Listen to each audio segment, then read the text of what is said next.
Welcome in, welcome in, welcome in.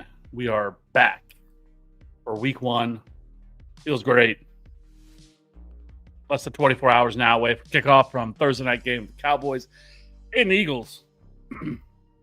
But we are not here to talk about that. We are here to answer all of your questions, all of your start sit questions, get you ready for week one. And that's what we're going to do. Got all the rankings loaded. And so let's just get right to it. I got some questions already in the chat. A lot of the same people, which love to see. ET, first off, he had his question here at 8 o'clock. Hey, TFA fam, I'm in a 1 QB non-PPR league, and I don't know whether to start Justin Herbert or Bryce Young. What are your thoughts? So I love this Panthers game. This Panthers and Jaguars game is one of my favorite games this weekend. But I think this Chiefs and Chargers game in Brazil has the potential to score a lot of points. I actually made some few tweaks to my rankings, and I have Justin Herbert at 11, and I have Bryce Young at 18 here in my updated quarterback rankings. Just updated them a little bit ago. Not too many changes, just a few little changes here and there. But I do like Justin Herbert. I do think he possesses some rushing upside. Again, I think this game is going to, have some points scored here. I think you could be looking at 50 plus points here in this game. So I do like Justin Herbert over Bryce Young, but it is tough because I do like Bryce Young quite a bit this week in that game against the Jaguars. Next up, NFL season's finally here. Let's start the week one with a W. Yes, J2 Nice. Start Marvin Harrison Jr. or JSN this weekend. I got Hollywood Brown, Cooper Kupp, Cortland Sutton, Jalen Watt on my bench. Yeah, I would stick with Marvin Harrison Jr. and JSN this weekend. I do like Sutton. I think he's a pretty strong. I think he's a really solid wide receiver 3. It's just with this matchup, like on most weeks, I'm going to have Sutton as a wide receiver 2. But with this matchup against the Titans, it just feels like a game. Rookie quarterback, traveling on the road, mile high, NFL's best defense. It just feels a little bit like I'm not excited about the Broncos offense just because I don't think they're going to have to do as much. I don't think the Titans are going to push the Broncos to have to really open up this offense and score a lot of points. And so with the wide receivers you have here, I would go with Harrison and JSN. So those would be the two. I would stick with those guys. Jalen Waddle would probably be the next guy up that I would consider, but I would still go with those two there. Kanoa, great to be back. It does feel great to be back. I will say that. Rank these week one defenses. Jets, Rams, Seahawks, Commanders, and Patriots. So for me, this is going to be pretty simple. I like the Jets here. I'm as a top 6 defense this week. This game is really, really, really gross between the Steelers and the Jets. It's like a 38% or 38 point total in this game. It's absolutely disgusting. The Jets defense is still very good, and I don't have a lot of excitement towards the Steelers defense, and so I would go with the Jets here, the Jets defense. My favorite streaming defense of the week, though, is the Cardinals. As the number 3 overall defense on the week, Spencer Rattler starting at quarterback. I don't have a whole lot of excitement there for that one. So yeah, I would go with the Jets, and then Jaden Reed or Marvin Mims, half point PPR. Thanks. I don't really know what to expect from Jaden Reed right now. This injury that he's dealing with his Jones fracture in his foot.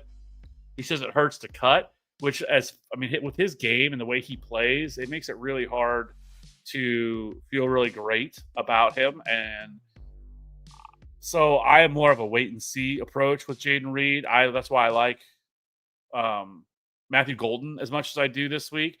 I think he profiles just him and Tucker Kraft. I think we're going to see quite a bit of targets. And so I would go with Marvin Mims here. Like we saw in the preseason, Marvin Mims was out here getting, was playing. I think he played like 82% of the snaps with the starters, with the starting group. And, last year he basically played about 29% of the snaps.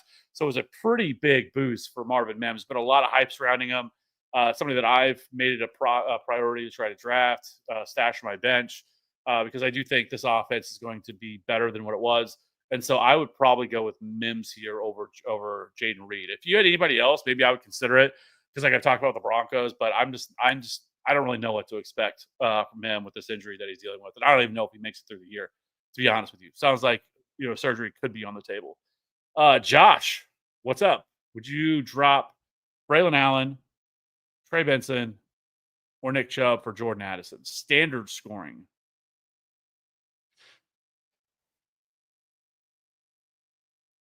I mean, I wouldn't drop Braylon Allen, and I wouldn't drop Trey Benson. I think the question mark is Nick Chubb, right?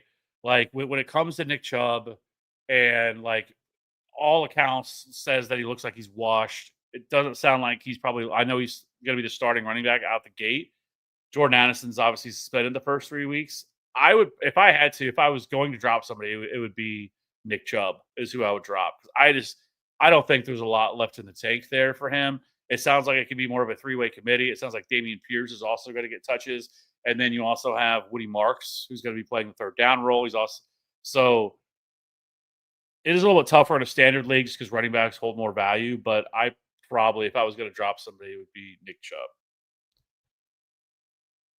Bruneel, what's up? I'm in a full PPR. Should I start Agbuka or Rome at flex? Leaning Agbuka, but I'm not fully sure. Yes, I would agree with you. I would go with Mecca Agbuka. I think just a phenomenal matchup here against the Falcons. Kind of talked about it in my wide receiver video that I did. That just how great this game is. I mean, last year this game went nuclear in both games. I think they scored was like 57 and 66 total points between the two games they played last year. And so I love this game environment. No Chris Godwin in this matchup, no Jalen McMillan. So it's going to be a pretty consolidated target share here within this offense. And so, I mean, I think Ibuka could see 7 to 9 targets in this game. And so I really like Emeka right out the gate. The goats are back.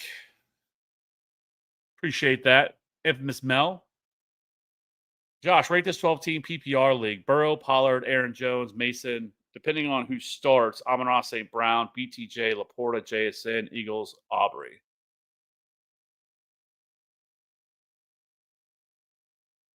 This is a really solid team. Running back is a little bit thin. Looks like you waited significantly on to get a running back, but your wide receivers are very good with Amon-Ra, BTJ, JSN. Love that.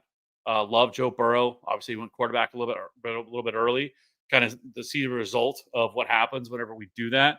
That we kind of missed out on the running backs, but I think Tony Pollard's in a great spot. Like I don't think he's somebody that really people talked enough about this offseason, especially with the Tajay Spears going on IR. And the big thing to take away from here, because I've heard people talk about Pollard and kind of talk about some of his numbers last year and without Tajay Spears, but we have to remember this Titans offensive line is way better. They significantly upgraded this offensive line this year. Where last year it was an absolute liability, and this year this offensive line could end up being by the end of the year like a top 10, top 12 offensive line this year, which is going to be huge for Tony Pollard. And so I think you got a steal there. Like I think he could end up being like a high end RB2 this year. I like that. And then having Aaron Jones and Jordan Mason, I think is good. Jordan Mason is going to take away some of the goal line work, some of the short yardage work, but Aaron Jones, I think at least early on should be a really solid option.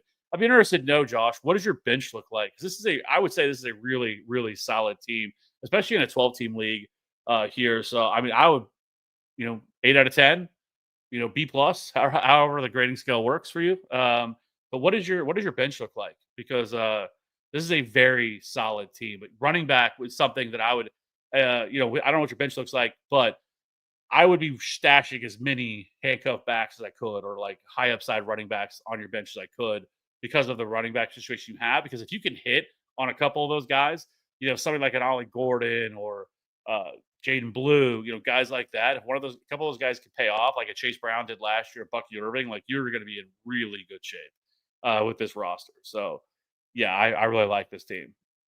And then Cano again, Coleman, JCM, Braylon Allen, or Alec Aomaner, flex, half point PPR. This is where we're at. We're having to make a decision between Aomaner already. It was good. They put out their depth chart recently, and they have him actually as their number 2 wide receiver. They have Tyler Lockett playing the slot. So great news for all the AO Manor stands out there for what he could bring. But I think in the first week here, I would probably go Keon Coleman. There's been a lot of buzz about Keon Coleman and how good he's looked through camp, and so I just with the other guys you have, I don't know really what to expect right now. It's also not a great matchup against Pittsburgh either. Also, terrible news for the Jets. Elijah Vera Tucker looks like he's going to have season-ending surgery. That is obviously not good whatsoever. So it kind of hurts him a little bit. And then JCM, I don't really know what to make of the situation. I don't really care so much about the depth chart. He was listed fourth on the depth chart there. But when it comes to running backs, but I think at the very least, we're looking at like a three-way committee right out of the gate. And so I probably would lean here with Keon Coleman. I like Alec Manor. I think that he could end up being a big steal this year in this offense. Cam Ward I don't think he's going to come out and be like a Jaden Reed or Jaden Daniels type of rookie season, but if he can be a solid quarterback here in his rookie season, I think there's a lot to like with this offense with Calvin Ridley. I think Chig Okonkwo is also a really nice bench stash as well. But with this week one matchup against the Ravens with the Bills, I just think that this is going to be probably a pretty high scoring game, and so I would go Keon Coleman here. Ashton, what's up, Ashton? I think did you update your YouTube Abby there? I thought it was different. I think you updated it. Josh, your bench. So we got Downs, Juckins, Christian Kirk, Tucker Kraft, like that. Mason Pittman Jr., Rashad White. Is there anybody available? Like I mentioned, like a Jaden Blue, a Dylan Sampson. I'm trying to think of running backs that I remember. That I've targeted that are around that could possibly be available in your leagues. But like I said, Ollie Gordon's probably not. I think most people have gotten on that hype train. But like I said, Jaden Blue, Woody Marks, guys like that, because you're loaded at wide receiver. I mean, Josh Downs, absolutely love that for you. Christian Kirk, love that. Michael Pittman, love that. Like you're just loaded at wide receiver, but I would be looking to try to, in Juckins, I think it could fit that profile. Like we're still kind of waiting for the situation to play out. And then once it does, like what's going to happen, how this is going to play out. I'm a little nervous considering how much he's missed. I mean, he's missed all of camp, all of preseason. And so I don't mind having him as a stash in a 12-team league. It seems like you have enough bench spots, but yeah, I mean, those would be the guys that I would be looking to target because with your running back, you don't have that high-end running back. You do with the wide receivers, and that's great. And I'm assuming this is a full PPR. Yeah, full PPR. You said so. That's what I would be looking to do if I was in your position right now. Maybe drop. That's tough. I don't really want to drop any of these wide receivers. Maybe like a Rashad White. Not really all that excited about him. I feel like if something happened to Bucky Irving, I think Sean Tucker would actually step into that same role that Bucky Irving playing. I mean, Rashad White would still play and still have a role. I'm not taking that away from him, but I do think that that's certainly something to look at there. But if I had to drop somebody, I'd probably look at something like that. But those are the type of players that I'd be looking to stash. Emilio, need a wide receiver 3 between Shaheed, Mooney, and Ekbuka. Need a RB2 between Travion, Swift, and Javonte in a full PPR league. This is going to be Ekbuka for me. I already talked about this game. Love this game environment. Number 2 would be Mooney for me. Like I said, I want pieces from this game, but it would be Ekbuka. And then RB2, I would go with. I probably would go Travion Henderson. Love the matchup against the Raiders. I do like DeAndre Swift, especially with all the injuries they have. The matchup, though, isn't great against the Vikings, though. That worries me quite a bit here because it's not a great matchup for for DeAndre Swift. But right now, Roschon Johnson has yet to practice. He's not practicing now. I would assume at this point he's not going to be playing this week. So. But I still would go with Travion Henderson. I mean, you drafted him as high as you did for a reason. Super explosive. I would go with Henderson here. I would go with Ekbuka and Henderson. Yeah, lock it in. Ashton, start 1, full PPR. Travis Hunter, Michael Pittman, Rashid Shaheed. I'm going with Travis Hunter here. I think he plays more than people are expecting him to. I think he gets a bigger role, and I think that's kind of the hesitancy with a lot of people with him this week. is I think people are just not really sure exactly how this is all going to play out with him. I love, um, though, Travis Hunter. I like I said, love this game. I want to play players from this game, and I think Travis Hunter probably commands eight-ish targets in this game. And so, yeah, I would go with Travis Hunter, especially full PPR. And then DST Rams, Bengals, Cards, or Commanders. Easy Arizona Cardinals for me. Already kind of talked about it, but I have them as my number 3 defense this week. Um, I just love this spot. Spencer Rattler. I'm not really excited at all about the Saints offense. So I think, and I will say Arizona has done a lot this offseason in uh, upgrading this offense, upgrading this defense. Adding Josh Sweat was big for them. They're going to be missing Walter Nolan, their first round pick for the first couple of weeks. But either way, love this defense. They were a sneaky defense last year, especially over the second half. So I would easily lock in the Cardinals here. That's who I'm going with on my teams. But nobody cares about my teams. Yeah, see, I thought you did. Uh, Over on Twitch, Generations X, Pollard or Genty in the flex PPR. Hope you have a nice offseason. Yeah, it's been good. Been good in the offseason. It's got everything fired back up. But this is tough because with Joe Flacco playing, I think it's obviously a big upgrade over whoever else they would have played there.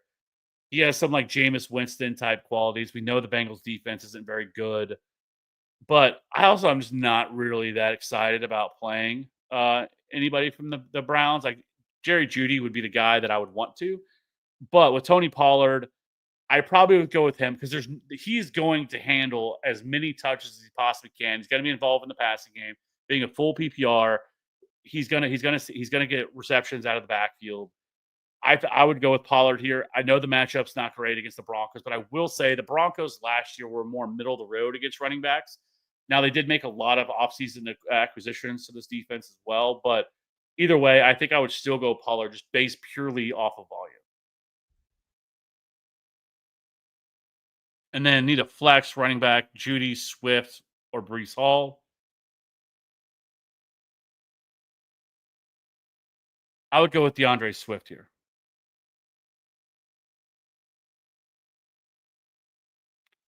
Emilio, since I have Javante, should I drop Benson for Jaden Blue? Who else do you have on your bench, Emilio? Let me know that. Um, because I don't want to drop Trey Benson. Like James Conner, like this, the one thing that the Cardinals have done really well, that I'll say that about their situation is the Cardinals have done a really good job. What they did last year was running the ball. Drew Petzing's run scheme is very good. He's not very good at designing passing offenses, but he does a very good job with his run scheme.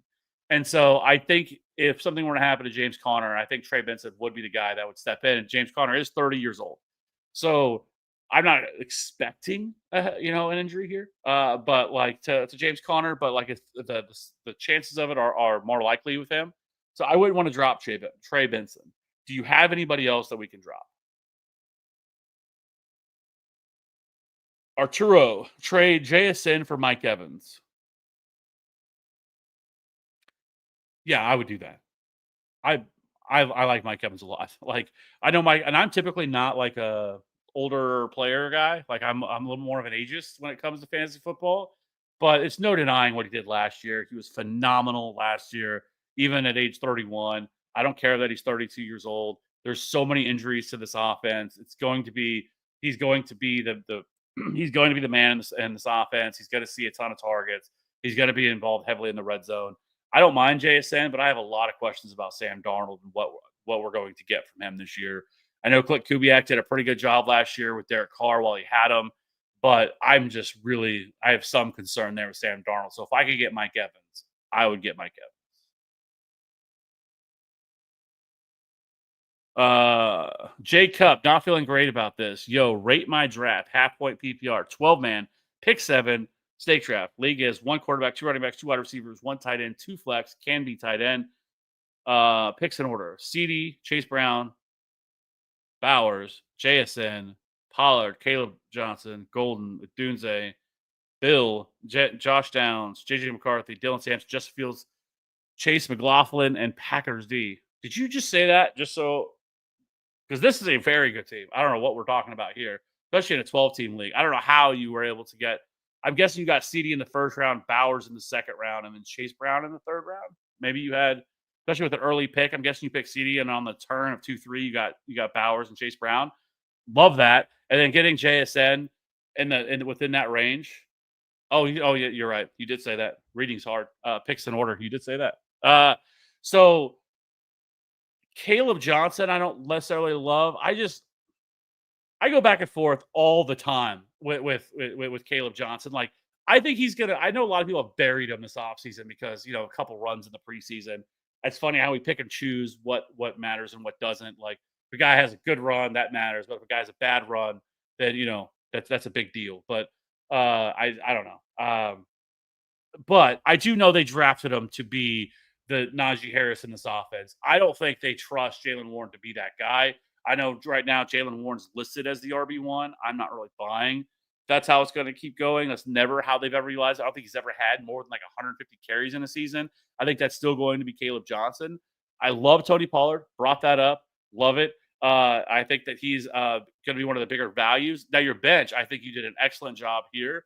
I don't necessarily think you need two quarterbacks, but I understand why you did. Like, you did the right way when it comes to draft. Because, like, if you would have had like Jaden Daniels, Josh Allen, like, I would definitely tell you to draft a quarterback. But with this Justin Fields, JJ McCarthy, I think you can play matchups here with this spot. Like, this week, I'd probably go JJ McCarthy over Justin Fields just because of the matchup, game environment, and everything. But we know Justin Fields. I think in his 44 career starts, he averages like 20, 21 fantasy points per game. Like, he's never been worse than a top 10 quarterback because of his rushing upside. But like, with this situation, you can play matchup between McCarthy and Fields. Love Dylan Sampson. I think he's been the guy that's kind of been overlooked this offseason of all, like, kind of the backup rookie running backs. Love that. Chase McLaughlin's a baller. Packers D, especially now with them getting Micah Parsons, obviously huge. Its defense is already going to be really good, and then just adding him is just going to really change this defense. And their schedule, like, they have some matchups, like the opening week is Detroit. Don't necessarily love that, but I will say their offensive line is going to be something that we need to monitor this year because of losing Frank Ragnow to retirement. And so, like, I definitely think this offensive line could have some issues, but I still don't love it for week one. But past that, like, there's some really good matchups on tap for the Packers. So I love that as well. That pick, they are widely available in a lot of leagues too. But I think overall, this is a really good team. Like, I like the running backs, Chase Brown, Pollard as your RB1, RB2. I love that. Caleb Johnson, I think, is at least solid depth.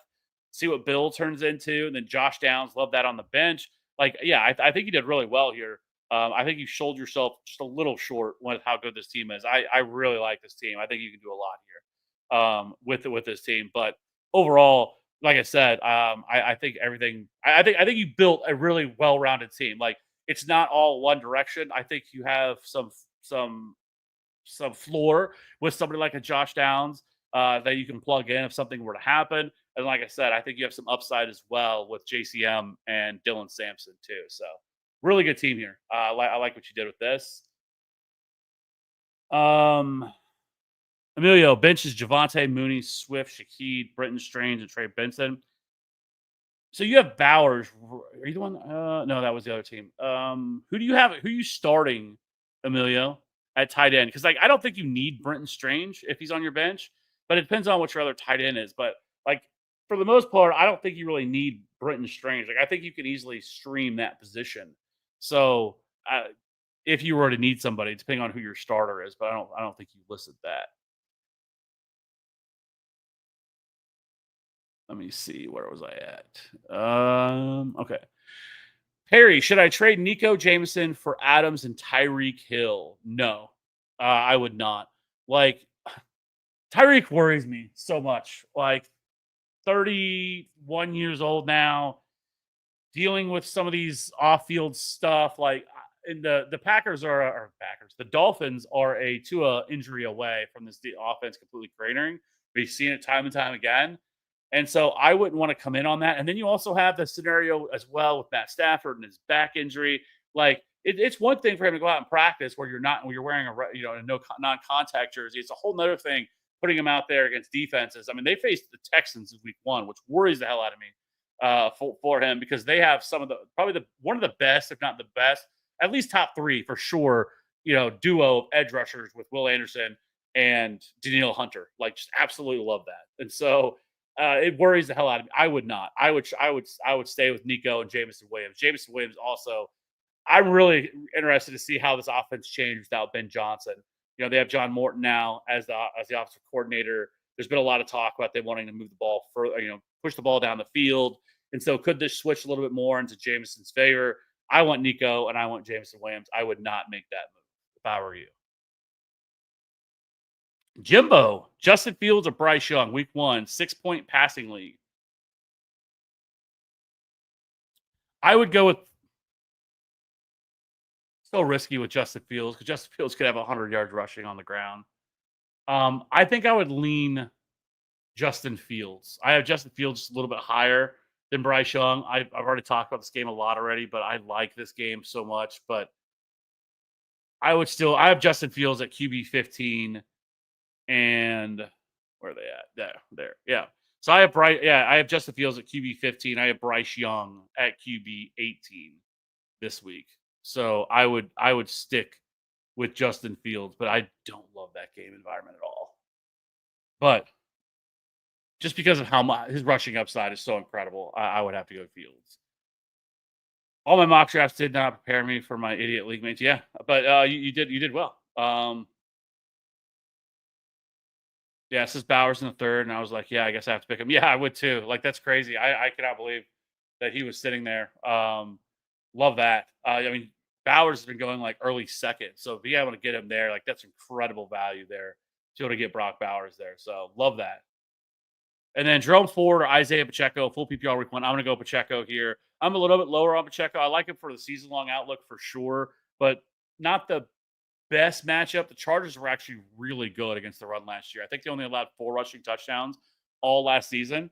But obviously, new year, things changed a little bit. But I still would go with Pacheco here. I think he is going to be the lead back here. And Jerome Ford, again, don't really know how this situation is going to break down.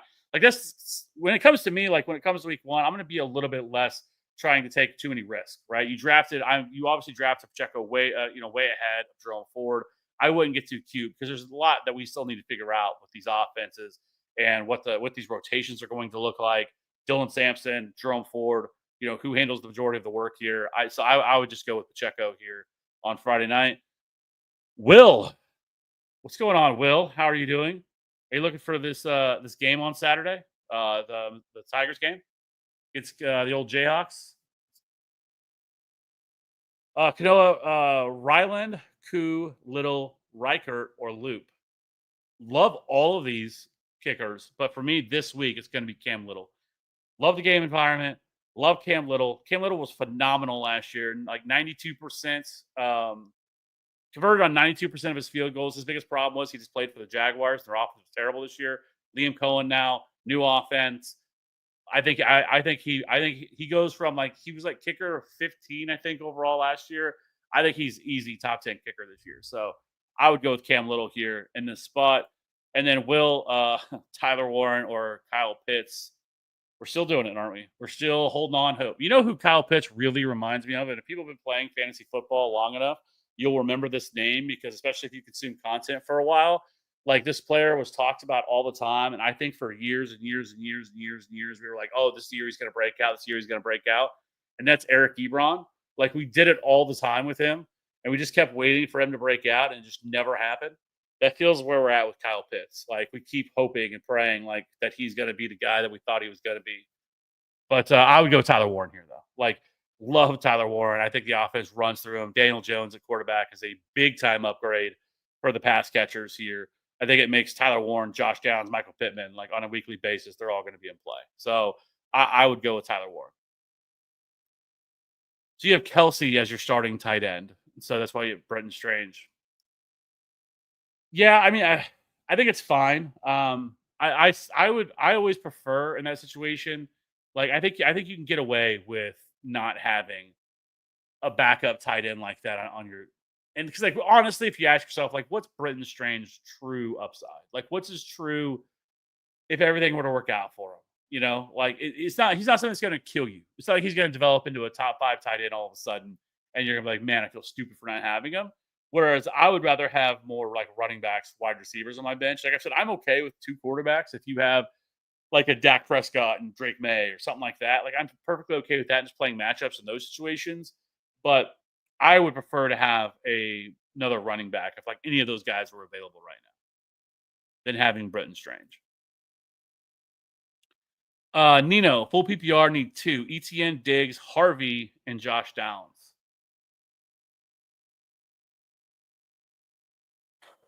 Was tough. I'm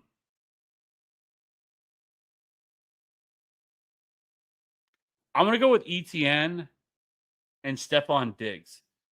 I like Stephon Diggs quite a bit this year. I was actually shocked how well he looked coming out off this injury that he had. Like by all accounts, like he looks 100% healthy, ready to go. A big part of this offense. I mean, he's obviously going to be the leading target getter for this team. And then you have Travis Etienne, and like I said, I mean, the Carolina Panthers run defense last year was absolutely just dreadful. They allowed like 5 more fantasy points per game to opposing running backs than the next closest defense. Like they were that bad. Like so, I don't see. I think they could improve on what they did last year, but like they're not going to overnight. This all of a sudden they're going to have a great run defense, and so I think at least right out the gate, Travis Etienne is going to maintain the 1A role in this backfield. At some point, maybe Bashal Tootin mixes in or get some opportunities. But as of right now, it would be Travis Etienne. Just love the matchup. It is tough because I know a lot of people are going to look like, what do you mean? What about not? Why not RJ Harvey? And again, it's one of those things when it comes to week 1, like I don't know how this backfield is going to turn out. Is it going to be a complete 50-50 split? Is he going to come off the field on third downs and goal line work? Is J.K. Dobbins going to take that? And a matchup against the Titans where you're there with their elite defense, I don't think this is a game environment where they're going to have to do a ton. And so like it just worries me for this situation. So I have RJ Harvey as like a high end RB3, where I have Travis Etienne as a low end RB2 this week. So I would lean Travis Etienne and Stephon Diggs here in these 2 spots. Also, one more if you don't mind. Anytime. Tracy, Marvin Harrison Jr., Matthew Golden, Josh Downs. Pick 2 in a full PPR. So I'm going to go with Marvin Harrison Jr. against the Saints.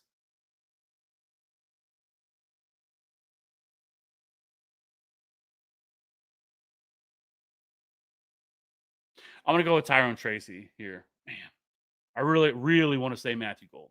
I really like Matthew Golden. I think if you want to take a little risk here, I would go Matthew Golden. Game environment could be one where it's high scoring. I mean, that's kind of what the Lions games were last year. But this game is in Lambeau. We all know Jared Goff's outdoor splits tend to be a little bit worse than what he is inside of a dome. But I would probably lean Tracy. I'm not that concerned with the Commanders' defense. Like they made a few moves on this offseason, but they still were pretty bad against the run last year. And Tyrone Tracy, at least to start, we know that Brian Dable wants to have. He's not a guy who has a running back by committee. He wants to have that true workhorse. I think that's going to be Tracy at least to start the season.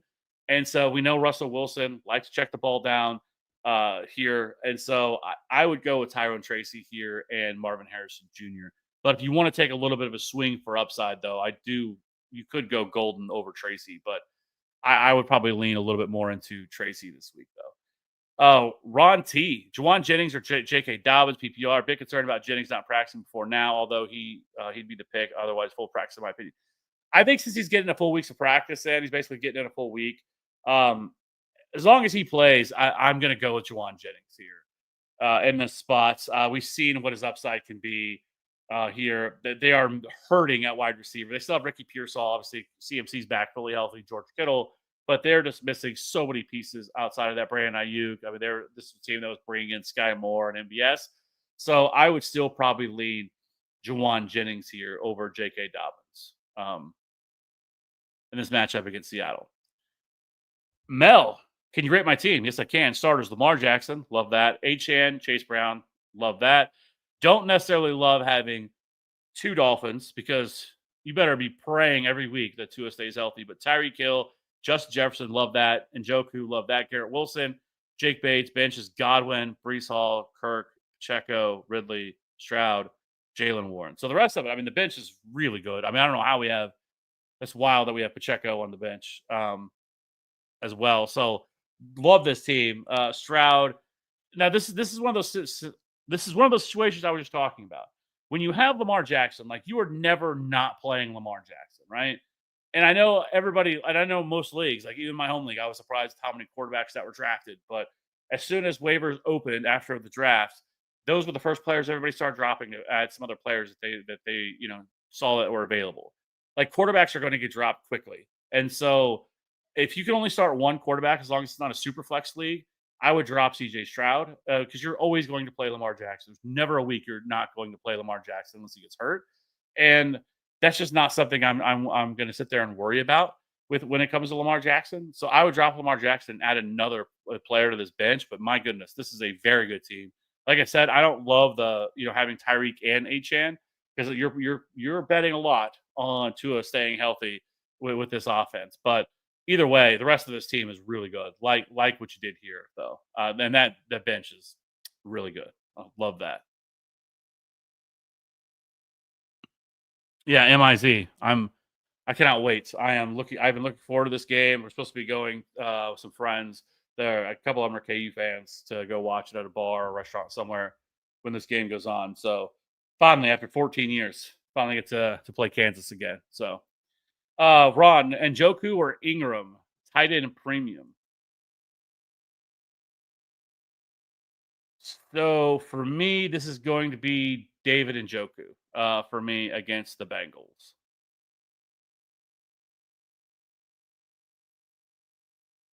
Yeah, don't bring back Ebron members. I'm telling you though, like every year every year he was like on everybody's sleepers list. He was going to be the guy that was going to break out finally for the Lions. Finally, he's going to do it, and he never did it. Like every year, and the next year we would do it again. We'd hear some positive news. There'd be some. He's in the best shape of his life. He's working out. He's doing all this stuff. Like it's going to be great, and we'd all buy in again, and we'd all get our hearts broken again. It just feels like what Kyle Pitts is at this point. So. Kanoa, drop Loveland or Strange. Oh, you're dropping. If I have to pick one of them, I'm dropping Brenton Strange. It, I'm a little bit lower than I think most people are this year. I will say on Colson Loveland, just because there's so many weapons there. I mean, Luther Burden eventually is going to overtake Zacchaeus. You still have DJ Moore and you still have Roma Dunze. Cole Komet's going to get opportunities as well, especially on as a he might. And people might be surprised how much more Cole Kmet plays because of his ability as a pass blocker. I think can help him, but I'm just not as excited. But if I had to choose between the two of them, Loveland still has the higher ceiling of the two of them. So if I had to drop one, it would be Strange. RB2, DeAndre Swift or David Montgomery. I'm going to go with DeAndre Swift here. Just he is right now. There's nobody else there right now. Roshan Johnson's not practicing still. It looks like we're going to see Kyle Monangai as the number 2 running back here. So we'll see how this works out. But yeah, I would go with Swift here on this one. And then need to start 2 running backs in a flex: Waddle, Judy, Swift, or Brees Hall.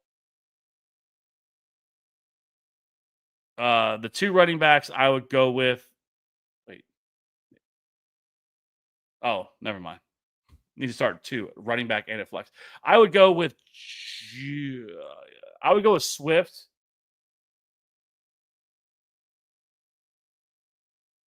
would go with Swift, and then I would go with Waddle. Like I've said, I think at least for this week, this matchup against the Colts looks really good. Dome environment here against Indianapolis. I would go with Waddle. I have to remember with Waddle, like I know Waddle was terrible last year. I know people are gonna be, oh, I don't want to play Waddle. Especially people that got to go through that last year, was horrible. But that was a lot of it because they had we missed time with Tua, and then Johnny Smith. I mean, had 112 targets last year. He's gone, and they didn't fill it with anybody. Like I don't care about Darren Waller. Darren Waller's cooked, and so I think at the very least, I think we get back to what we saw in the years past, where he was a top 20 wide receiver the first 3 years of his career. I think he gets back to doing that. So I'm going to go with Waddle, and then I will go with DeAndre Swift. Romeo Dobbs or Marvin Mims rest of the season. I'm going to go Marvin Mims. I'm going to shoot for the ceiling here. Finally, he puts it all together. Finally, Sean Payton stops lying to us and talking this guy up. I'm going to go with Marvin Mims. Yes, thank you, Ashen. This is our Discord, absolutely free, no strings attached. If you're not in there, just click the link. You're in. That's all. That's all we need. We have a free fantasy football community over there. People are always asking questions and talking football. Good place to be. Like I said, absolutely free. Just click the link, and that's all you need to do. And then Kenneth, half point PPR, 2 flex league. Trade Walker and Charbonnet for McLaurin and Ridley.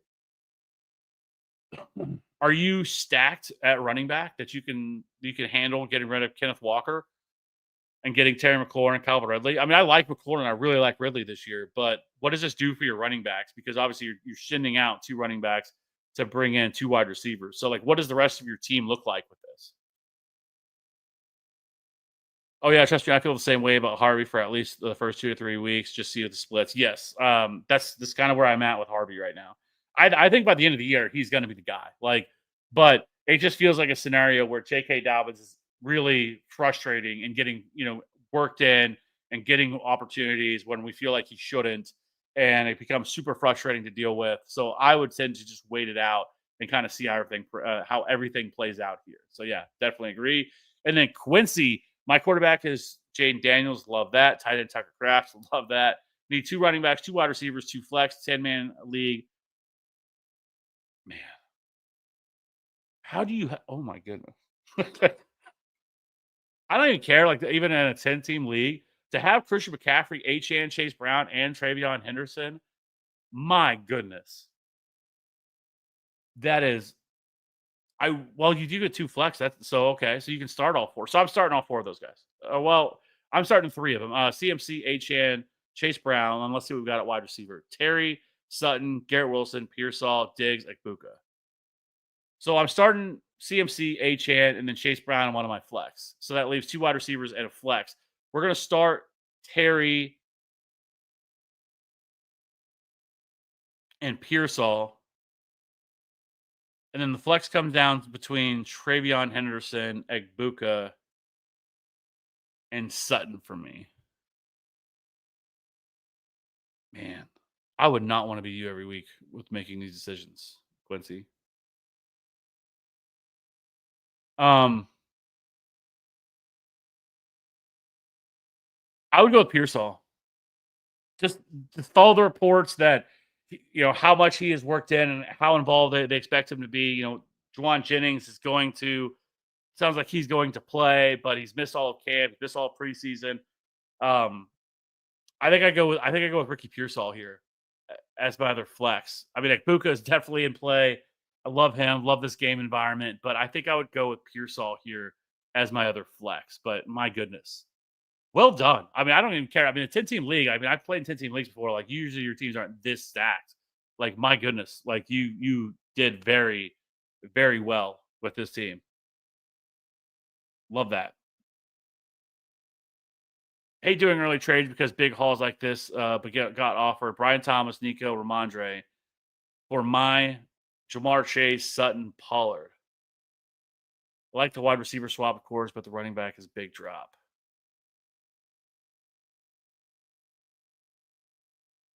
So you get Brian Thomas and Nico.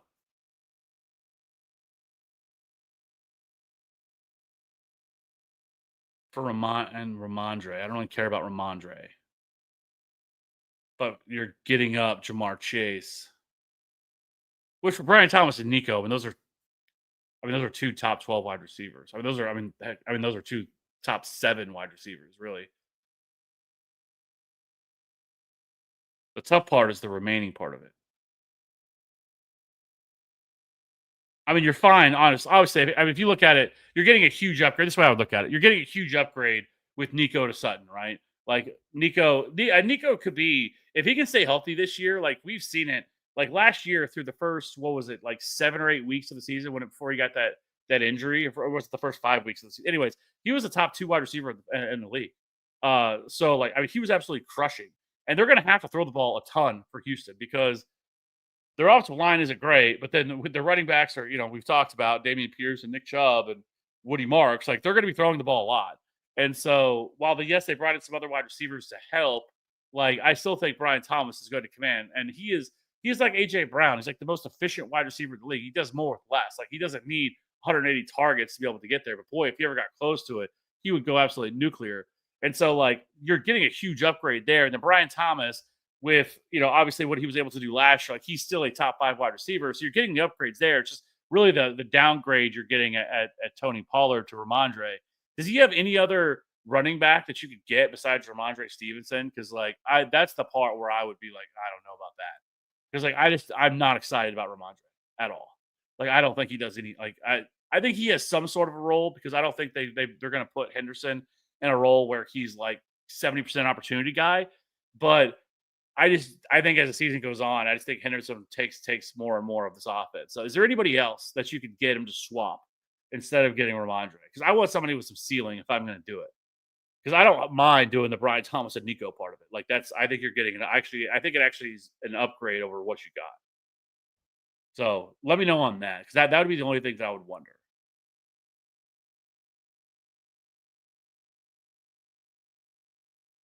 Tesla start? No, I mean not week 1. I wouldn't be able to do that. Great bench stash though. And then Bigsby or Swift, you're gonna go Swift.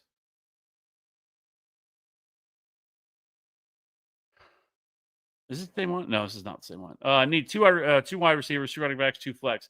Higgins, Jacoby Myers, Josh Downs, Travis Hunter, Mooney, Cedric Tillman, Derrick Henry, Pollard, Dobbins, Bill, and Ollie Gordon. So wide receivers, we're going to lock in T. Higgins and Travis Hunter.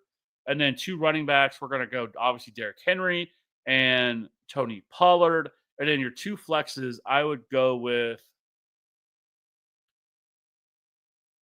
go with Josh Downs, and I would go with Darnell Mooney is who I would go with. Yeah, so I would go Higgins and Hunter, and then Derrick Henry and Pollard, and then the flex I would go Downs and Mooney. That's what I would do it. Yeah, the running back core is filthy. Even as a 6th team, I'd say that. Yeah, that is absolutely wild, and I would not want to be the person trying to make that decision every single week. To be honest with you. My current running backs in that league is JT, Kyron, Pollard, and ETN. And he has Brees, K9, Stevenson, and Judkins. Oh, man.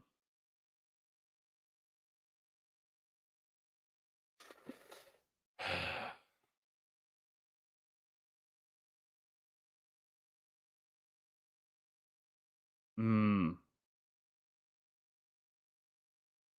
You know what? I don't think I would do it. Like, who'd you say your running backs? Let me check that again. My current running backs are JT, Kyron, and ETN. Yeah, see, I don't. As much as I would love getting Brian Thomas and Nico, like I don't think I would do it, honestly. Like, because you are thinning yourself out by getting Ramondre. I think. Like, yes, you're still great right now with JT and Kyron. You're good. You have a little bit of flexibility with ETN on the bench, but I don't think I'd do it. Like, I think I would just stick with Jamar Chase, and I mean, Cortland Sutton's still a top 20 wide receiver, and if everything goes well, and Bo Nix takes another step forward, I mean, Cortland Sutton could be finished as a low end wide receiver 1. I mean, so I would probably hold and just keep Pollard.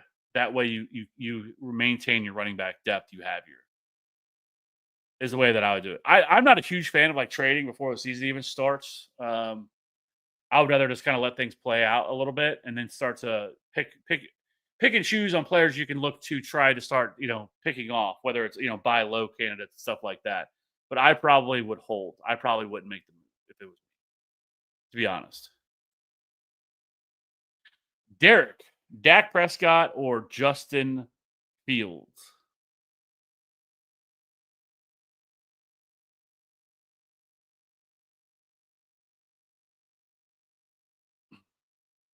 I would go with Justin Fields. You couldn't ask for like a worse run out for a team. Like I would not want to be the Cowboys playing the Eagles tomorrow night. I know last year, I mean, Dak missed, half the season with an injury and everything, but like they got the doors blown off them both games last year against the Eagles. But like, I don't know if it's necessarily going to be like that, but I would just go with Justin Fields because of his rushing upside. Like, I know the floor is safe with Justin Fields, barring an injury or something like that. As long as if he plays the whole game, the floor is really safe with him because of his rushing upside. I don't love the game environment. I don't love the score total in that game at all, but I would probably lean Justin Fields. And I am somebody that has in my own home league that we just had, I drafted Dak Prescott. So I'm actually having to play him because I didn't. This was the same thing I was talking about. Like everybody was hoarding quarterbacks. I didn't draft a second quarterback. Everybody I was thinking about taking got drafted. So I'm rolling out Dak Prescott week 1, but I don't feel great about it. So if I had the decision, I would go with Justin Fields if it was me. I just too tough to trust. Um, in this matchup against the Eagles, especially at home, celebrating the Super Bowl. It just doesn't feel great. So I see why I would go with here in that spot. So, yeah.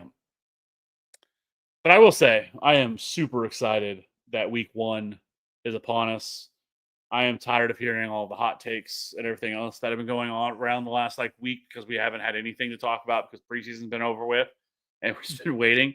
And also the terrible news that we got today that which we knew was coming. We knew it was coming, but Red Zone got is going to have full commercials now. Like that is like the stone cold worst news that we could have got. Like that was the best viewing environment. Like, I mean, I don't know why. Every time ESPN gets their hands on something, they have to mess it up. And so, yeah, we're gonna get full commercials on Red Zone, which we knew it was coming anyways. I mean, last year they started like throwing some stuff up like commercial wise. It wasn't like a full commercial period, but we knew it was coming at some point. Just sad because Red Zone was peak for years, but whatever. And then Lions Packers, who do I got? I think I'm going to go with the Packers mainly because it's in Lambeau.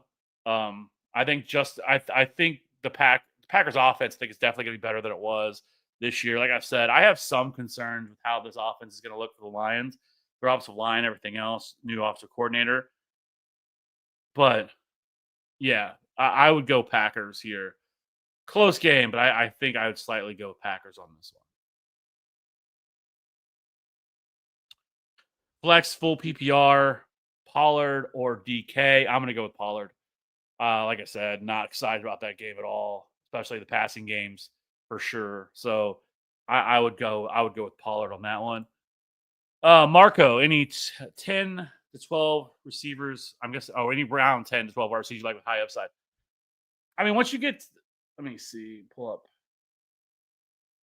my draft rankings real quick. So just so I can have a frame of reference here. So I think some players you like that I've been targeting and I've been looking at. Like I do think Luther Burden because he's just going so late. Like ESPN leagues, I saw he was like pick 180 or 190 or something like that. You can look there.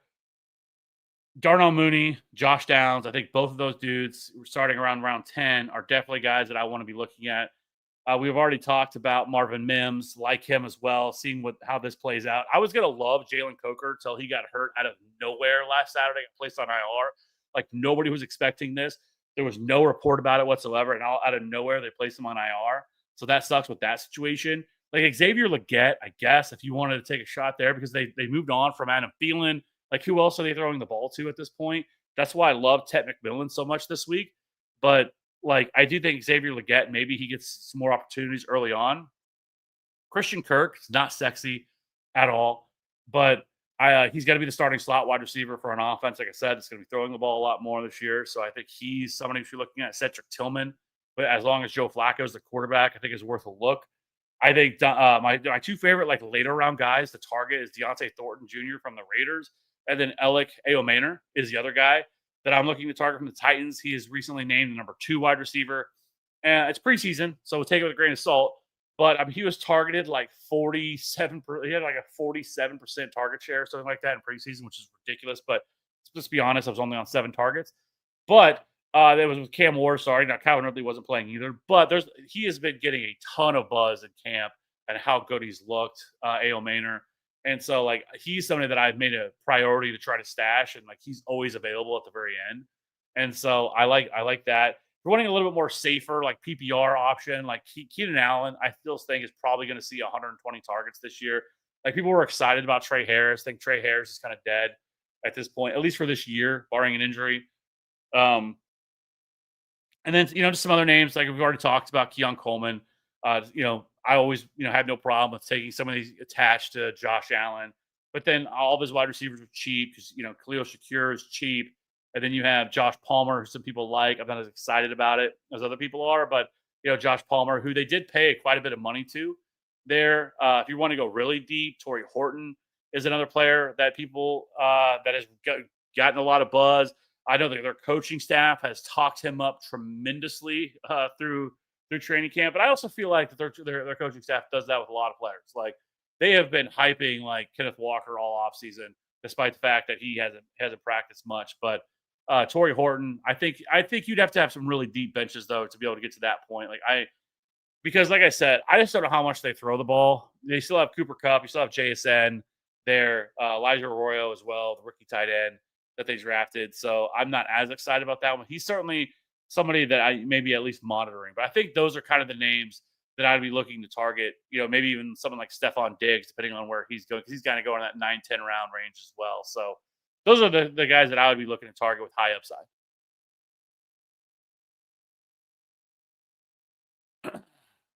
Nino, yeah, that's the main parts of the red zone. I know. So like anytime that like the game that I wanted to watch, and full disclosure, I am from Kansas City, so I am a Chiefs fan. And no, I'm not a bandwagon Chiefs fan. I hear this all the time. I've been around since the people that watch football long enough know, like Steve Bono and Elvis Gerbach, and it was bad for a really long time for Chiefs fans. Okay, like really long time. But anyways, yeah. So generally, like if a Chiefs game's not on, which they play on prime time so much now, I don't have to worry about it. That's usually what I watch all day. Like not going to sit there and watch the whatever noon game they're showing. So it really bothers me that they're going to be commercials. Like it just pisses me off. And that they said today like they're not going to miss you won't miss any of the big plays.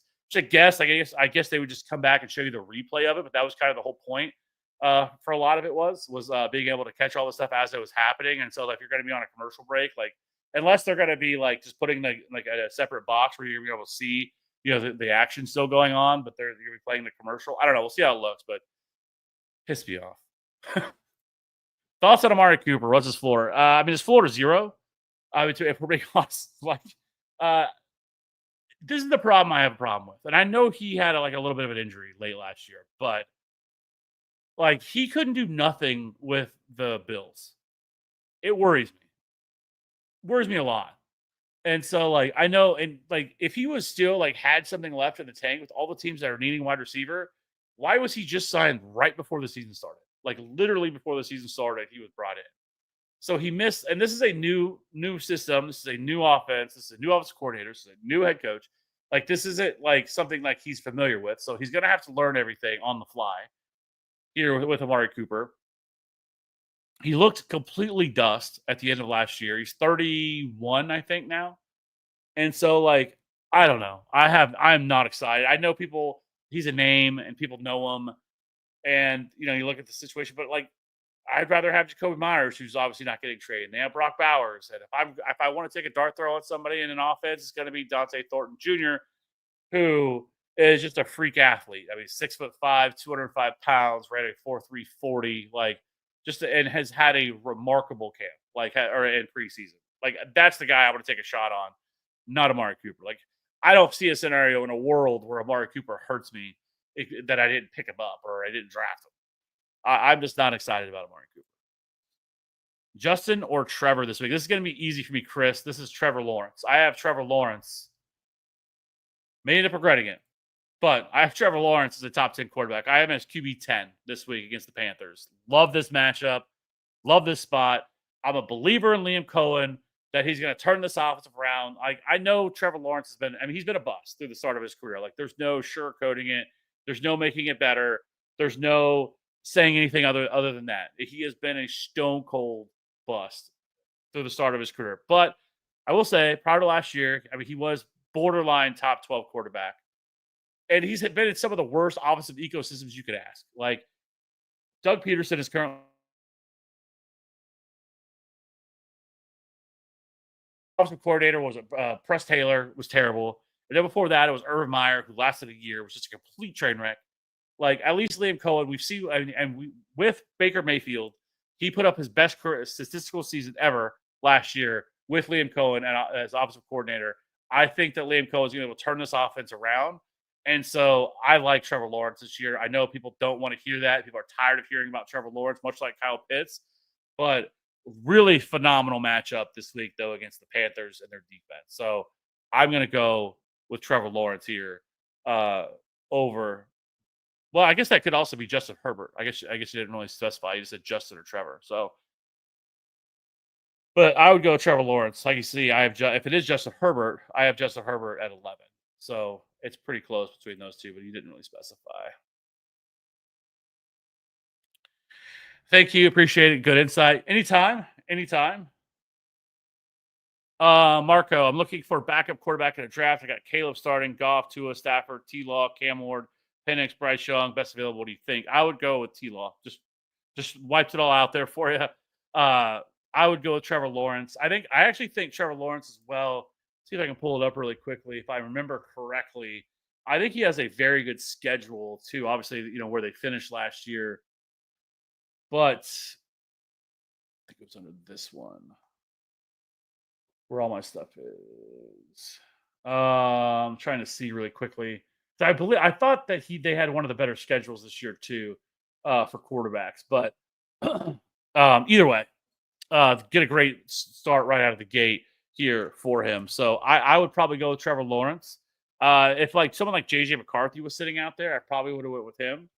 But I would go with Trevor Lawrence here in this offense. So yeah, I mean they get the Panthers, then the Bengals, which is another really bad defense, and then the Texans, and then the 49ers. Then they get a matchup against the Chiefs, the Seahawks, the Rams, the Raiders. Like there's a lot of good matchups here as well. And then if you look at I know we're ways to be even thinking about this, but just to keep it in the back of your mind, I will say though, the fantasy playoffs is not kind because you get the Jets, who I respect their defense, then the Broncos, and then the Colts in the fantasy championship. But let's be honest, Trevor Lawrence is a player you could stream to, not something that you're going to lock in as your starting quarterback the rest of the year either. So, but yeah, I think there's a lot to like here, especially early on with Trevor Lawrence. KD, what's up, TFA? Hype for the season? I am too. I am super excited. I'm happy that football is back. I've enjoyed watching college football last weekend, to have some football back on. And then, this weekend sets up awesome. I'm super excited because for me, Thursday, obviously we get the Eagles, Cowboys. Friday night, we get the Chiefs and the Chargers. And then Saturday, I am a Missouri Tiger fan, which is also sucks. But anyways, they play KU for the first time in 14 years. And then we get Sunday, full slate of games, and then the Monday night game. But the Sunday night game too is phenomenal. The Bills and the Ravens, and then Monday night games, the Vikings and Bears. So I am happy that football is back. Kanoa, Quentin Johnson, Alec Pierce, McLeod, Elijah Moore, Washington, worth a flyer.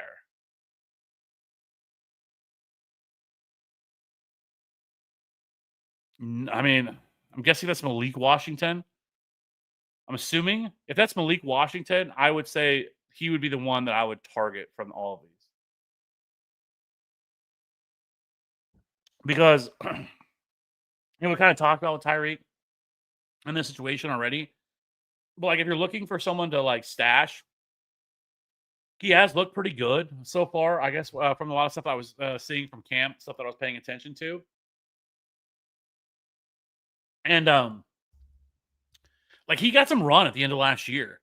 Malik Washington did. And like I've said, like they don't really have anybody else. And so, and if something happened to either one of these guys, whether it's Tyreek or Jalen Waddle, like he would probably be the guy that steps into the role. And so, like, if I was going to stash somebody, it probably would be Malik Washington. We already know what Quentin Johnson is, and that room has become super crowded. They have other players behind him. Like, I don't know. I'm just not that excited about Quentin Johnson at this point. And then Alec Pierce. Alec Pierce is going to have some spike weeks, but you're never going to know when to play him. That's how he is every single year. He's never like he'll have some weeks, and he's going to be on people's top guy to add. The top waiver ad for the week, and then we end up, oh man, then he goes cold again for a couple of weeks. He does another spike week, and it's just kind of the way he is. Ray McLeod would have been a little bit more interesting whenever Darnell Mooney looked like he was going to miss time, but now that he's not, I mean, he's still going to be on the field because in a lot of 3 wide receiver sets, which they run at a really high rate. But I'm still not excited. And Elijah Moore, I'm not excited at all about. Just there's so many players there on that offense. So I think it'd be Malik Washington. Caleb or Fields at quarterback. This is going to be Caleb for me, or excuse me, it's going to be Fields for me. Sorry. I want to see it with Caleb Williams. I'm probably a lot lower than most people are with Caleb Williams, but honestly, I wanted to get some of these other quarterbacks like Tua. I actually kind of like Tua this week against the Colts. I like Flacco this week against the Bengals. The Bengals defense. I know they got Trey Hendrickson back, but man, like there's not a lot to be excited about with that offense right now. But like Caleb Williams, I want to see it. Like I've heard it. I've heard all the different stuff about him right now.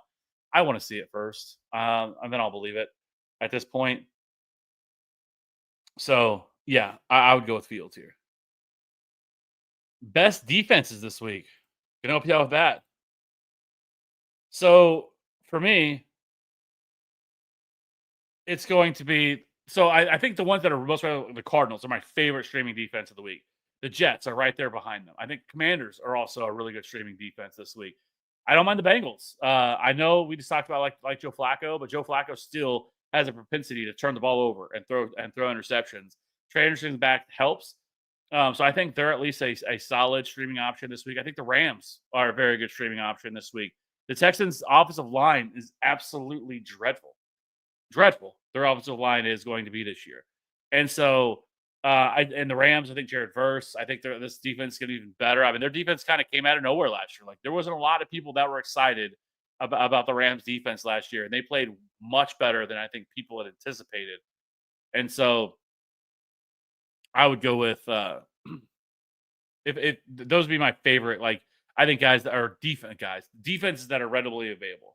I think people have jumped on the Cardinals bandwagon. I think they've probably jumped up quite a bit, but I think the Jets, the Commanders, the Bengals, I think they're all options.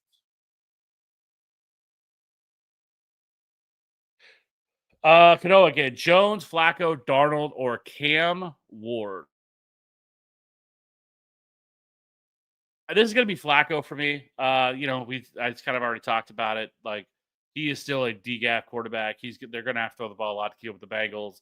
Bengals defense is not great at all still. And so the thing you hope with playing the Bengals defense, the turnovers, right? And he offers no mobility whatsoever. So sacks could definitely still be there for him. But from the quarterbacks you have here, I would go with Joe Flacco here at quarterback over Darnold or Ward or Daniel Jones. I will say though, the interesting thing with Daniel Jones is always he does offer something in the department of rushing, but I would still go. I think I'd go with Flacco. Keep 2 and start 1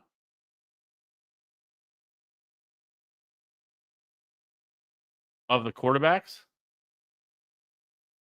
If I had to keep 2 of them, I would keep Cam Ward just for the ceiling. Gross. I don't want to keep Flacco. This is what we're talking about. Not for all year. I guess if I had to choose, I guess at this point, if this is what we're trying to decide between, I would go Darnold and Ward, and then I would just start Darnold and hope for the best between these guys. Or you know what?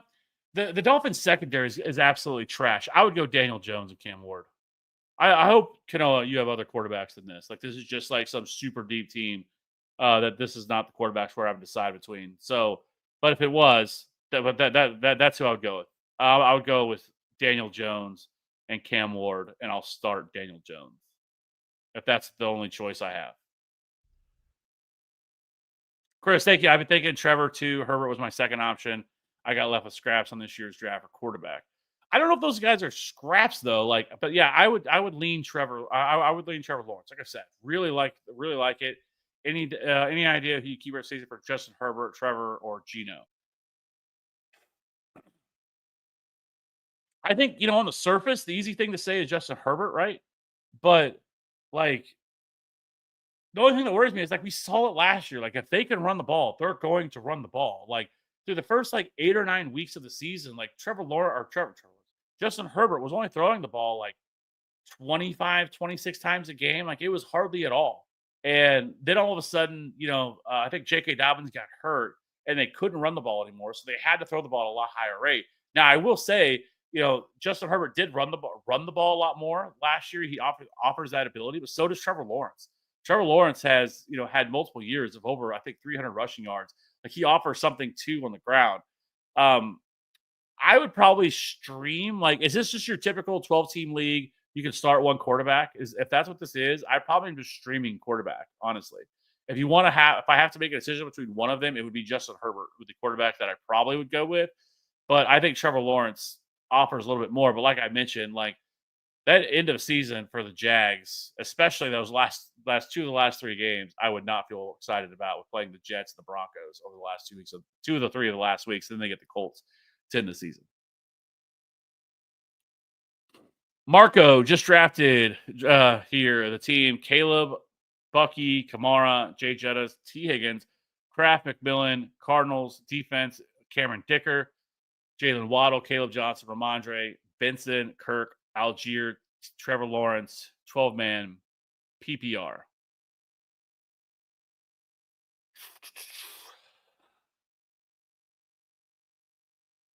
So, like the running backs, for the most part, I think only thing that worries me with Kamara, and I think I talked about this on a video, is just that Kellen Moore has, in his career, has never targeted running backs, and that is like the bread and butter about Kamara.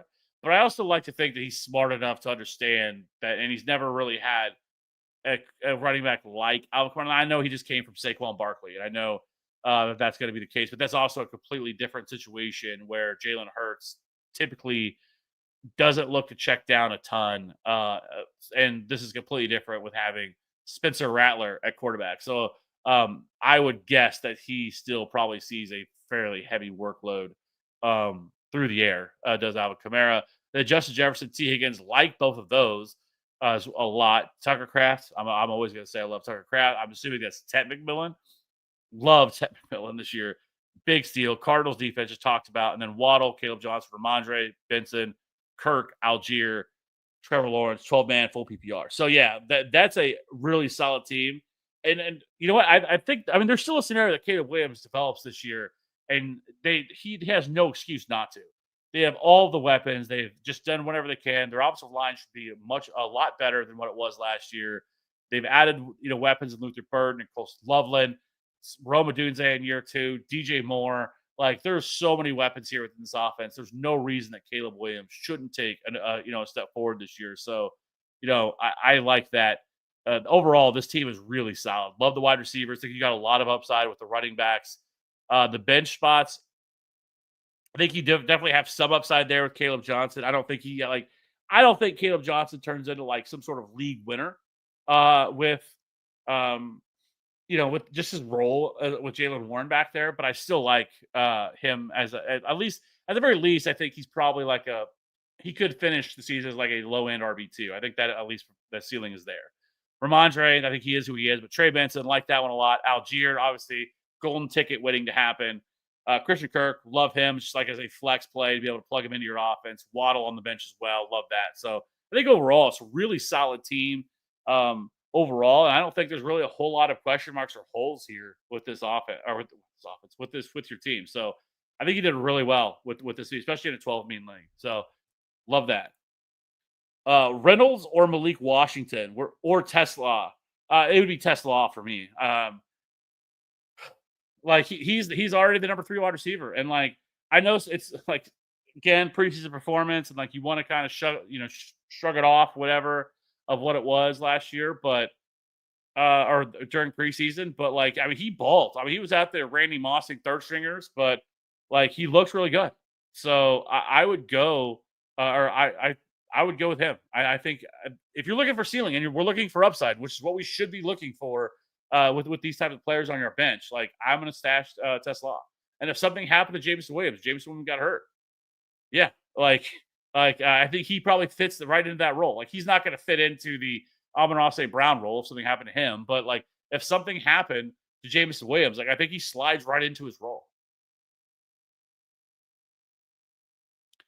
I'm a Bears fan, so I'm really hoping for Caleb. But if not, good thing I got Trevor Lawrence for this week as a streamer. Yeah, I hope so. I mean, I don't ever root for anybody to fail when it comes to Caleb Williams. But I know there seems to be a lot of people out there that hope he fails. But I will say this: I think that the NFC North is the best division in football. I know there's some other divisions that will scoff their nose at that, like the AFC. Well, the AFC North, for that matter, is really good. But the NFC North is, I mean, I don't think there's a bad team in that division right now. I mean, with the Lions, the Packers, the Vikings, and the Bears, like all those teams, I think are going to be really good this year. So, yeah, Jonathan, PPR to pick two non PPR. Lad, Ekbuka, JSN. Thinking of sitting Lad because of matchup and sticking Ekbuka and Baker.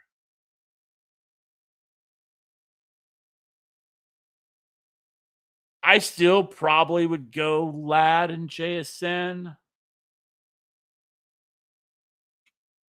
I will say though, I love that game. I do. I love the Falcons and Bucks game, but I don't have the cojones. I think to sit one of those for Egbuka. Like if that's what your gut's telling you, I mean, at the end of the day, this is your team, right? And so like I'm never gonna, that's why I always tell people like you have to be your team. If that's what you feel like doing. Like I don't hate it. Like I'm not like I don't think it's like an egregious move. I don't think it's like it. There's definitely a scenario where Egbuka outscores one of those wide receivers this week. Like it certainly is, just because of the game environment that game possesses. But if it was me, I would probably start Lad and JSN. But I totally get where you're coming from with that one.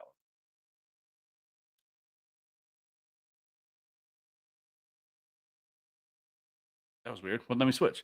Over on Twitch, should I be worried about starting Metcalf since he's going to be shadowed by Sauce? I was thinking about playing Buka. This I would. Like, this isn't even like a ballsy move. Like, I would 100% play Egbuka over Metcalf. Like, I don't think this is as a ballsy or a bad move at all. Let me see. Yeah, so on my let's flip over to the wide receiver 3 rankings. Really quickly. So yeah, I have Egbuka at 27, right outside of a wide receiver 2 for me, but then I have Metcalf as a low end wide receiver 3. Just really gross game environment for the Jets and the Steelers game here. And so I probably wouldn't. So I would play Egbuka over DK Metcalf. Like I don't mind that at all. And then Kanoa, thanks, Kevin. We appreciate your work. I appreciate you guys being here.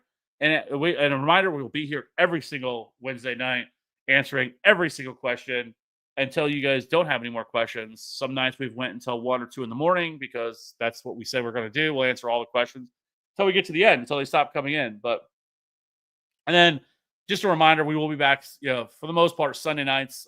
We go live to and to do all the waiver stuff for the week. We do our waiver live show on Wednesday or Sunday night. And then all the content comes back out again for the next week. So all of our rankings videos, streaming videos, waiver videos, start sets, and then we do this show every Wednesday. So, and again, if you haven't already, you can look in the link in the description below. And if you want to join our Discord community, that's there as well. This is the same one from Twitch. Then the other question, should I be worried about AJ Brown lingering hamstring? He says he's good to go. He says he's ready to go.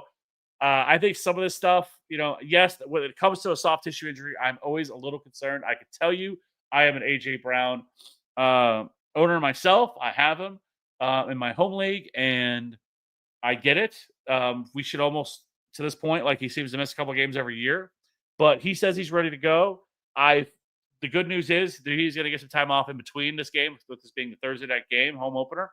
But yes, by all accounts, he is ready to go. And hopefully he is, because I think they're going to throw the ball a lot more for Philadelphia this year. I think this is an offense that's going to throw the ball a lot more this year. And so, last year, I mean, it was insane. I think they threw the ball like 23, 24 times a game.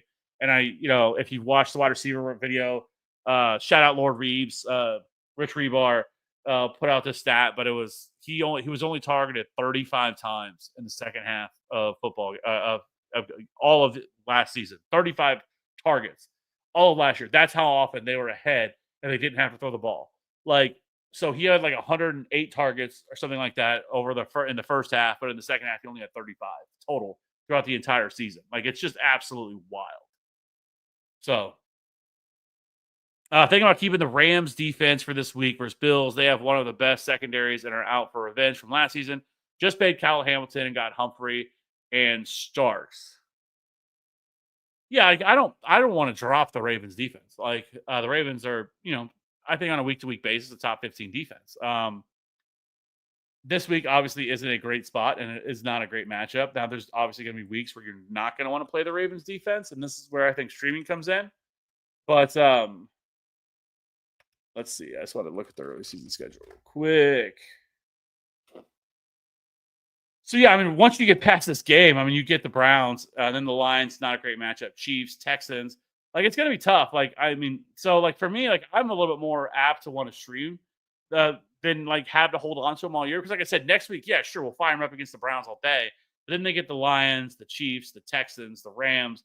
Now, the Rams could be a good matchup, depending. The Bears, the Dolphins, the Vikings, the Browns again, the Jets, the Bengals. Like, because they're obviously going to have a first place schedule every year. Like, it's going to be tough to really trust them, and want to play them. And so I would just rather stream. I've always been a much bigger fan of streaming, especially defenses. Like, let's not forget, like, defense isn't going to win you the reason you won a league, right? But on a week to week basis, they could definitely be the reason why you win or lose a week. So, like, I am much bigger on wanting to just stream that position and try to play matchups versus holding on to a defense all year, right? And so, and most people don't have enough bench spots. Like, I don't know how many spots on your bench that you're going to have to be able to, play matchups when it comes to the Ravens. Like, I do like the Ravens defense a lot, but like, they're just always going to be in games because the teams they play where there's a potential that, it turns into a shootout. And so, I think if you want to hold them for this week and then start them next week, I would do that. But I wouldn't be thinking about it as like a long-term perspective when it comes to the Ravens defense. Kyle, any relation to Austin Seibert, kicker for the Commanders last year? I don't know why they let him go. Anyways, I have Josh Allen. Should I double flex Shakir and Coleman, or should I play Jacoby Myers or Ollie Gordon? Start two.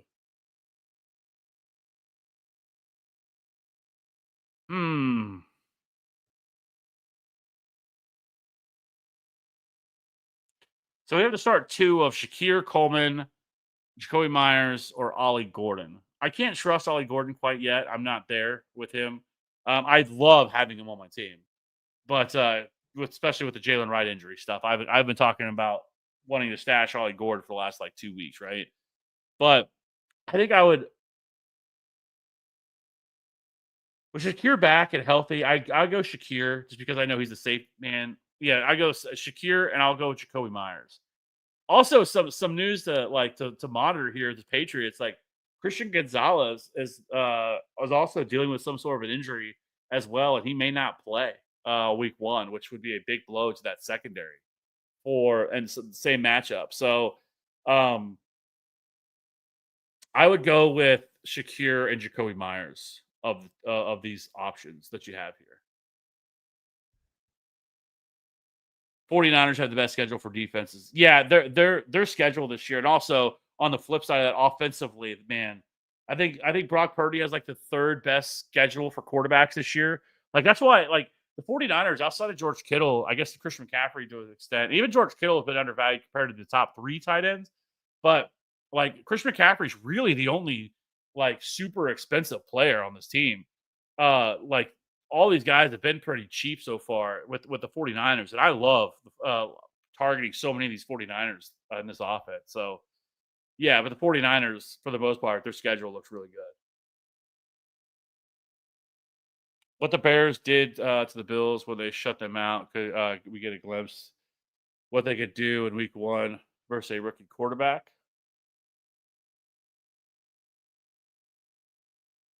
Um, as far as yeah, I mean that's why I'm like not like I just the Commanders game or not the Commanders the Titans game with Cam Ward. Like I think Cam Ward is going to be a good quarterback. Like I think he is. Like I know this wasn't a great year for quarterbacks this year, but like I don't want to play like it really worries me with the Titans. That's why like with Calvin Ridley, I don't even have him in my top 36, and I love Calvin Ridley this year. I think Calvin Ridley's a top 24 wide receiver this year, easy, probably top 20. And I like stashing Elikano Manor, but I do not want to play a rookie quarterback against the Broncos. So yeah, like that worries me a lot. Jonathan TJ Hawkinson, should I trade up to Kittle and get rid of Golden or stay put? Oh, okay. That makes more sense here. Hawkinson and Golden for Kittle. No, I don't think so. Because I think it's close enough with Hawkinson. Especially with Jordan Addison out for the first 3 weeks. But I think now with Hawkinson another year removed from the injury that he suffered, I think he's going to be a lot better off. And I like the upside of Golden. I mean, I really like Kittle, but I mean, potentially by week 8, we could have everybody back here within this. I mean, Brandon Ayuk will be back, Juwan Jennings, Pearsall, Kittle. Like one of the things that was so exciting about Kittle was the fact that they had all these injuries and all these guys were going to be out and they lost Debo and now like things are a little bit different. Like things are like okay, but then you like think about it from a long term perspective, like an all year perspective. Like don't get me wrong, Kittle's still going to have his weeks. Like he's going to have his spike weeks, but that's more so what Kittle has been throughout his career, where he's much more of a he'll give you weeks that are he's going to score you 20, 25, maybe 30 fantasy points. But there's also going to be weeks where he gives you 4 at the tight end position, you can look past that because a lot of these tight ends are bad. But I would rather hold on to Golden because I think there's a lot of ceiling there for him. Just with all the injuries they have with Watson, Christian Watson being out, and this Jaden Reed injury worries the hell out of me. Like I think at some point this year he's going to get shut down for the year. And I'm not a doctor, nor do I play one on TV. So like, it's who am I to say that? But like, just reading the tea leaves of what's going on with Jaden Reed and this Jones fracture really worries me. So I think I would hold Hawkinson and Golden.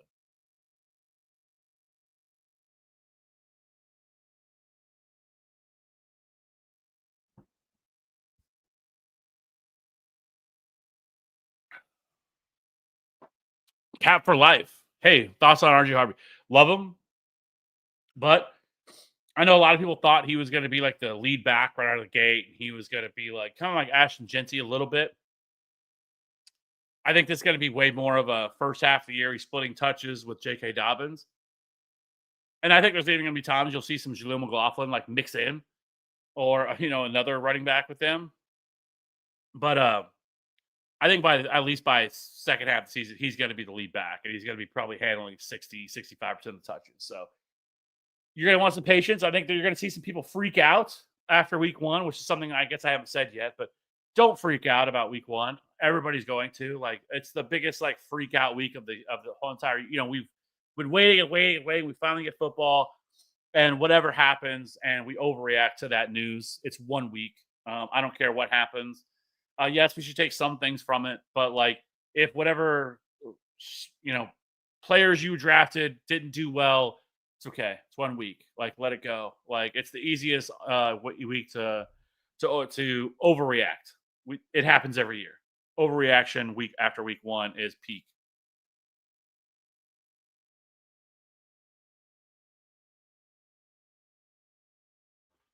All right.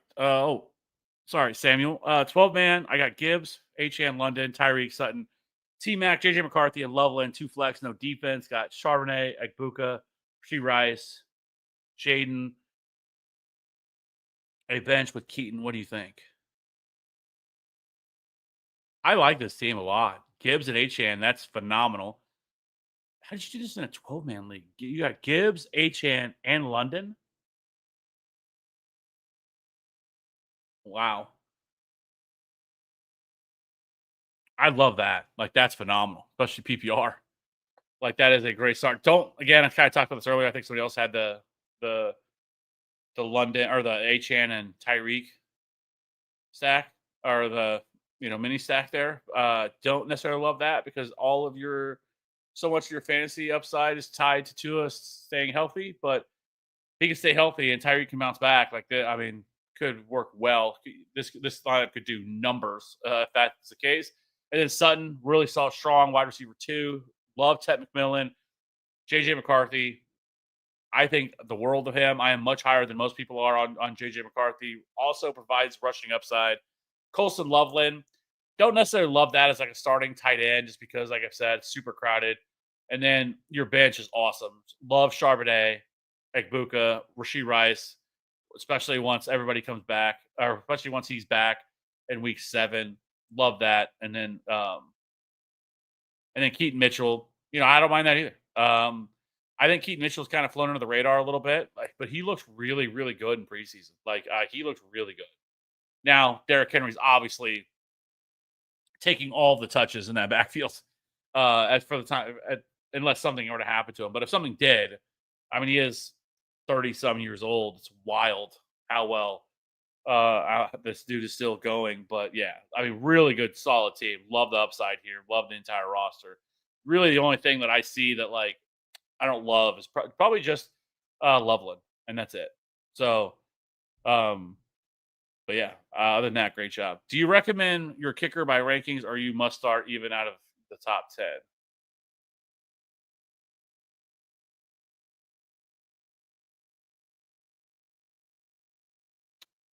Do you recommend your kicker by rankings, or your must start even out of your top 10? I mean, yeah, sure. Like if I have them ranked, that's where I'm going to have them ranked. I mean, generally speaking, I can tell you I've looked at because anybody who's been around for a while knows 2 or 3 years ago I was not a big kicker guy, and I was like anti-kicker. But I saw a void in the market with when it comes to nobody covering kickers, and I was like, you know what? I'm going to dive in. I'm going to look into kickers, and I've really kind of like started to enjoy it. It's sad. I guess that's how sick I am.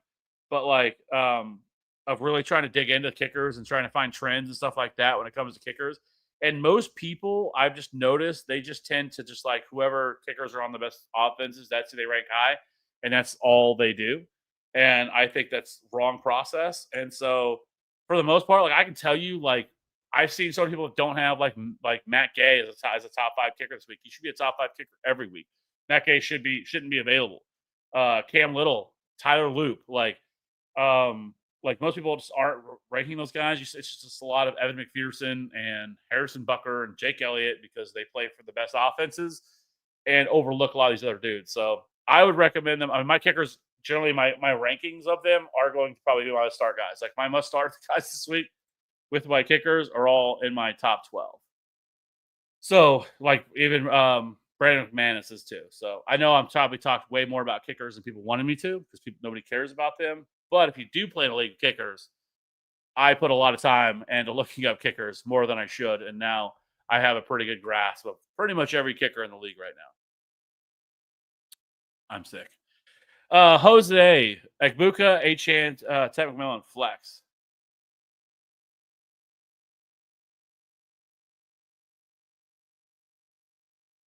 There's no way that this is what you're deciding between. But if you are, it's Achane.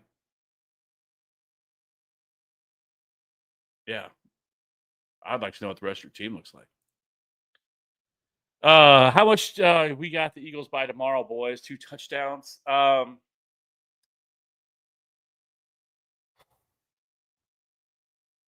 Yeah, I mean, I don't know. I just know the splits with Micah Parsons on the field and off the field for the Cowboys defense. I think they're like the number, like over the last 4 years, they have the second best defense over the last 4 years with Micah Parsons on the field. With Micah Parsons off the field, I think they're like 30th in the league. So it is a stark difference uh, with Micah without him. So I'm hoping it's a closer game. Nobody wants to watch a blowout, but I'm hoping that it is. And I also have Dak Prescott at quarterback, so because I think Dak is going to be phenomenal. I think Dak ends up being a top 5 quarterback this year. Like by the end of the season, I think he's a top 5 quarterback. Love the addition of George Pickens. I think this offensive line is going to get better. They have no running game to speak of. But yeah, I think tomorrow could be something like that.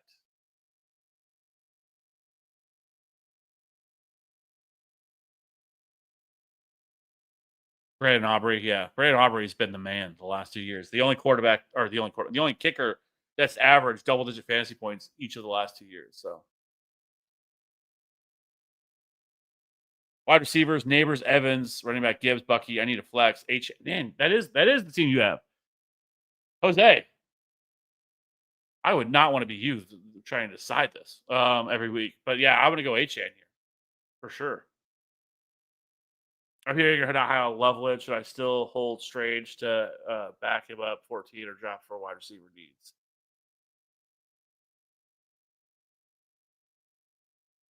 Yeah, I mean I don't hate it. I don't hate that at all. I mean, like I said, I mean, I just with Loveland, like I know they drafted him so high, but I just get there's concerns. There's just so many players to feed in this offense. And so it's like, what's the realistic path for touches or targets for him? I mean, like the targets are earned, and like I'm sure he'll have some weeks, but like it just makes me nervous, especially the Cole Kmet's still there as well. Like, how much run does he really see? Like, how many targets does he see? How many routes is he running as a tight end? And then you have them at like with all the other guys there. Like, so that's the only thing that worries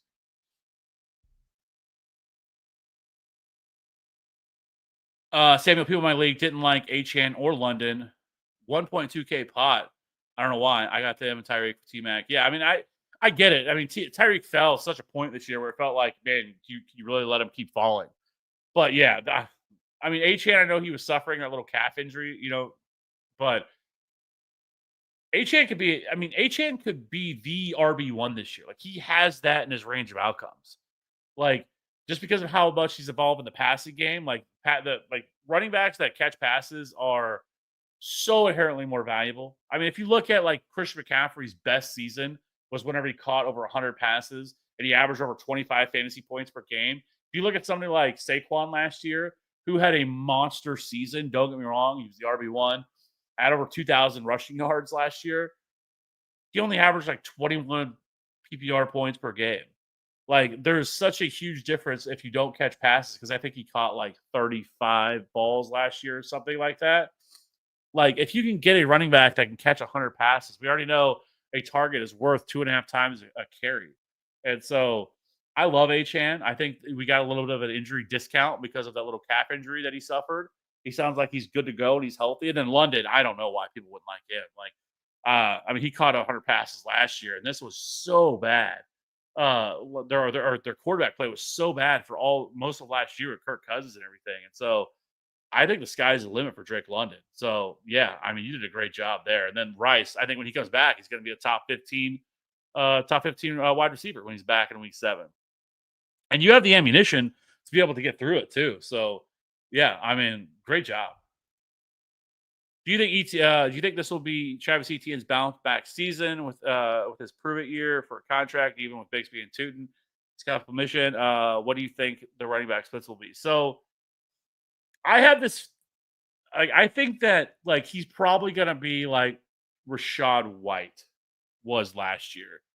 I think he's still going to have probably a pass catching role right within this backfield, regardless. I think throughout the year, unless he gets hurt, that's never going to be Tank Bigsby's game. It's never been Tank Bigsby's game. So I think at least to start the year, we see Tank Bigsby be the early down back, and we see um, ETN. I still think ETN's going to be the 1A, but I think whenever you see him mix in, whenever you see Bigsby check in, he'll get a drive or two here and there.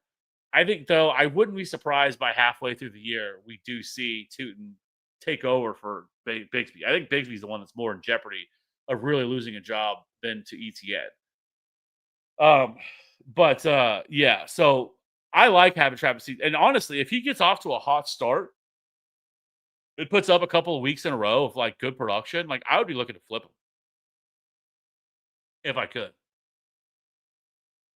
ETN getting traded by the end of the year. I think there's a better chance they would trade Bigsby because Bigsby's kind of a redundant asset to what Tootin is, and so like I think that's where like things separate themselves is with when it comes to ETN. Is ETN such is a good pass catcher, and he is a solid, decent at pass protection too, which is something that also matters. I kind of feel sick. I picked Kyron in third over HM because of the injury. Yeah. See, I just would have shut my eyes and let Jesus take the wheel on that one and just and just take in Achan. I couldn't do it. Like I'm just not that excited about Kyron. I haven't been excited about Kyron. He is a volume monster. That's just kind of what his best attribute. And honestly, that's the most important thing in fantasy football. We could sit here and rattle off all these, stats and everything else. And at the end of the day, volume is what matters. And but what worries me there is there's been a lot of talk this offseason about them wanting to reduce his workload this year and not saddle him with what much work. And if that's what happens, then that's going to just ultimately hurt him because he's not a player that sees a lot of work in the passing game. And so again, if his carry count, he goes from like almost 20 carries a game, which is what he was doing last year, down to like 15, 16. It's a pretty big blow for him. And they do still have Blake Corum. They did draft Jarquez Hunter there. So I don't know.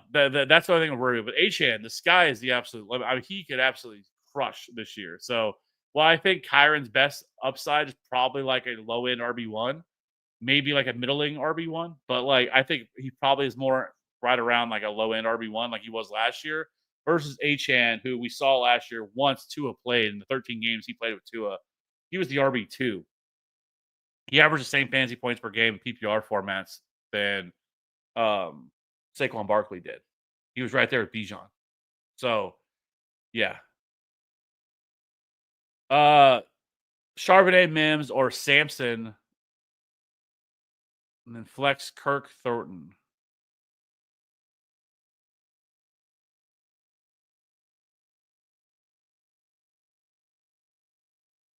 I don't know. Kanoa. What are you saying?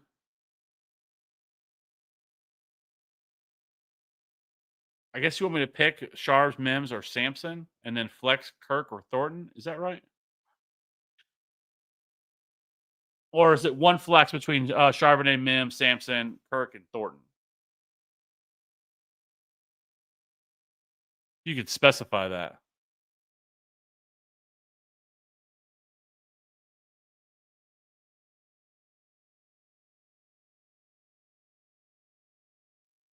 because I think for me, like if I had to pick one of these dudes, I'd probably just go Christian Kirk. Honestly, I think he's the safer floor play for this week for week one. I think Sampson's kind of interesting, but again another situation. I just kind of want to see how everything plays out with Jerome Ford. I think I would just go with Christian Kirk. Like I think he's gonna see 6 to 8 targets this week. Like I just think he's gonna be pretty heavily involved. Like it doesn't sound like at least right now that Jaden Higgins has done enough like in camp to really earn a role or a significant role in the offense. So that worries me a little bit. I think that and then Jalen Noel plays the same position as Christian Kirk does. Is more of a slot wide receiver. So I think I would just play Christian Kirk. And then if you haven't already, appreciate it again, Ashton. Yes, we have a free Discord that you can join.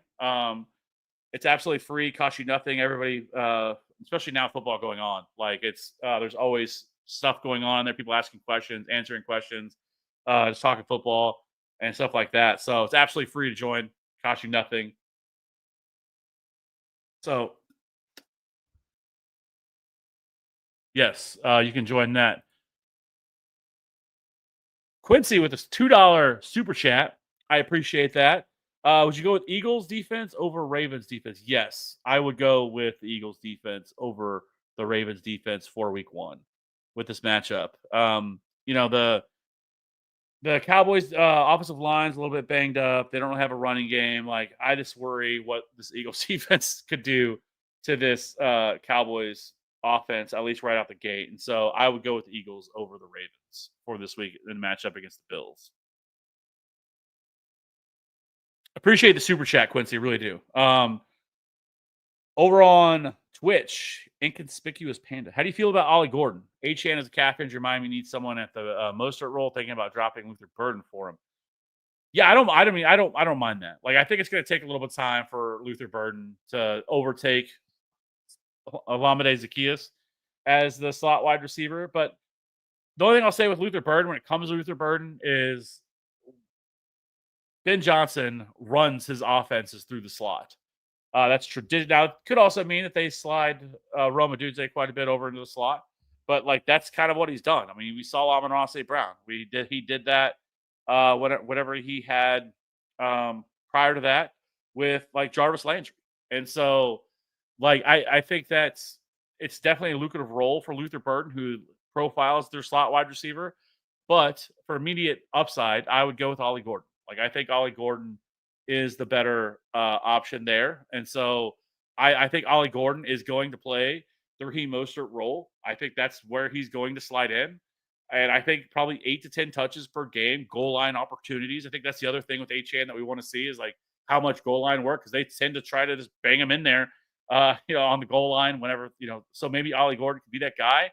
And let's not forget that, I mean, that Ollie Gordon is a former, I mean, he was the best running back in college football in 2023. Won the Doak Walker Award that year, like 1,700 rushing yards for Oklahoma State. Didn't have as nearly as good of a year last year, but also didn't have the same amount of opportunity that he did the previous year. But I think this is a role that he can play in, and that now the only concern is that the Dolphins' offensive line looks like it's absolutely terrible. But either way, like I said, volume is king, and so yeah, I think I would probably at this point rather have Ollie Gordon because Jalen Wright's going to be out for probably 3 weeks, 4 weeks with this. He just had surgery on, and so he's going to be out for quite a while. Alexander Madison is another player they brought in, suffered a neck injury. He's out for the season. So I mean, Ollie Gordon right now, I mean, he's going to get touches on Sunday. Like he's going to play against the Colts, and so yeah, I think I have no problem with doing it.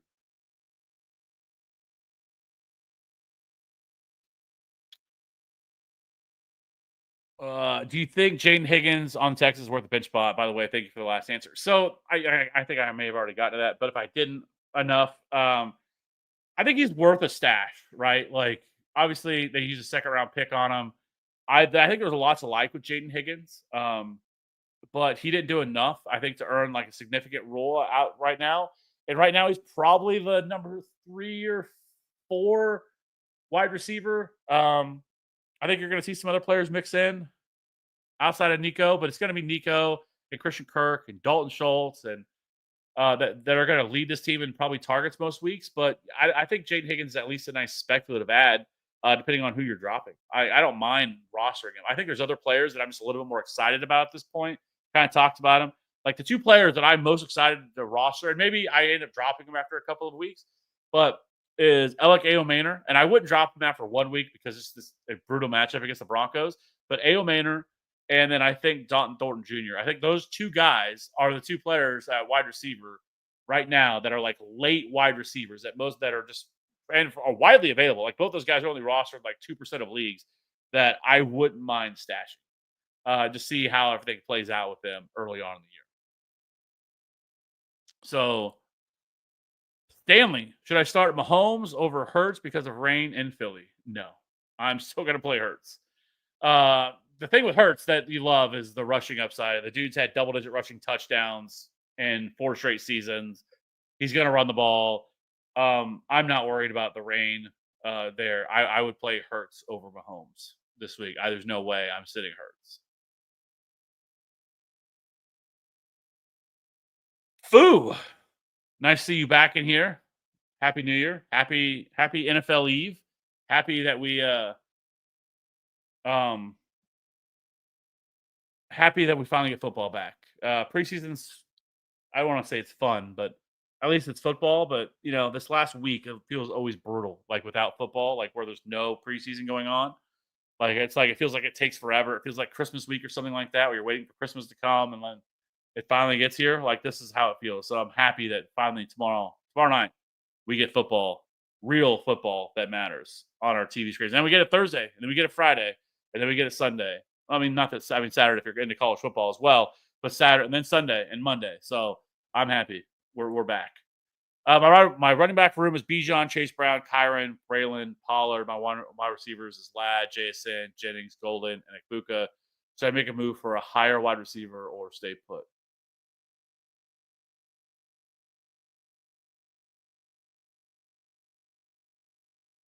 I mean, you don't have like one of the elite top 10 wide receivers, but I mean, Ladd McConkey could still be. I mean, I think he's still going to be a solid top 15 wide receiver this year for the most part.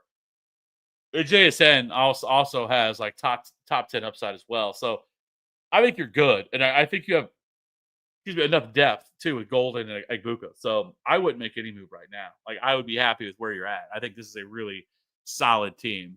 Would have liked Achan a little more over Kyron. If that would have been Bijan and Achan, and then we'd have been cooking. But still, Kyron is fine. Like Kyron is going to get his, and he's probably going to score touchdowns. So I really solid team. I don't think I would do anything too drastic at this point. Yeah, I got Deontay Thornton Jr. on my bench. Drop Trey Harris for him. Yeah, Trey Harris is like a fun prospect. And super athletic guy. Wasn't a mega producer or anything, but once they signed Keenan Allen, it was kind of like, all right, he's dead. Like, because it's going to be Ladd, it's going to be Keenan Allen, and then Quentin Johnson is still going to play in 3 wide receiver sets. And then like you have to get, and then you had the 5th round pick that was out playing him as well. Like I don't know what's going to happen with Trey Harris at this point. It kind of worries me a little bit, but yeah, I have no problem with dropping Trey Harris for Dante Thornton Jr. So I'm looking. Those are kind of the 2 guys. Him and Ao Man are the 2 that I'm really looking to stand out. And if you're really looking for a dart throw, I actually cut this out of my wide receiver rankings video. I didn't because I just like I don't need to say it. But I will say this: if I was really desperate for a wide receiver this week, which most people shouldn't be, and it's week 1, you really shouldn't be at all. Juju Smith-Schuster, gross coming out of my mouth, but I think he's going to be the Rashee Rice role.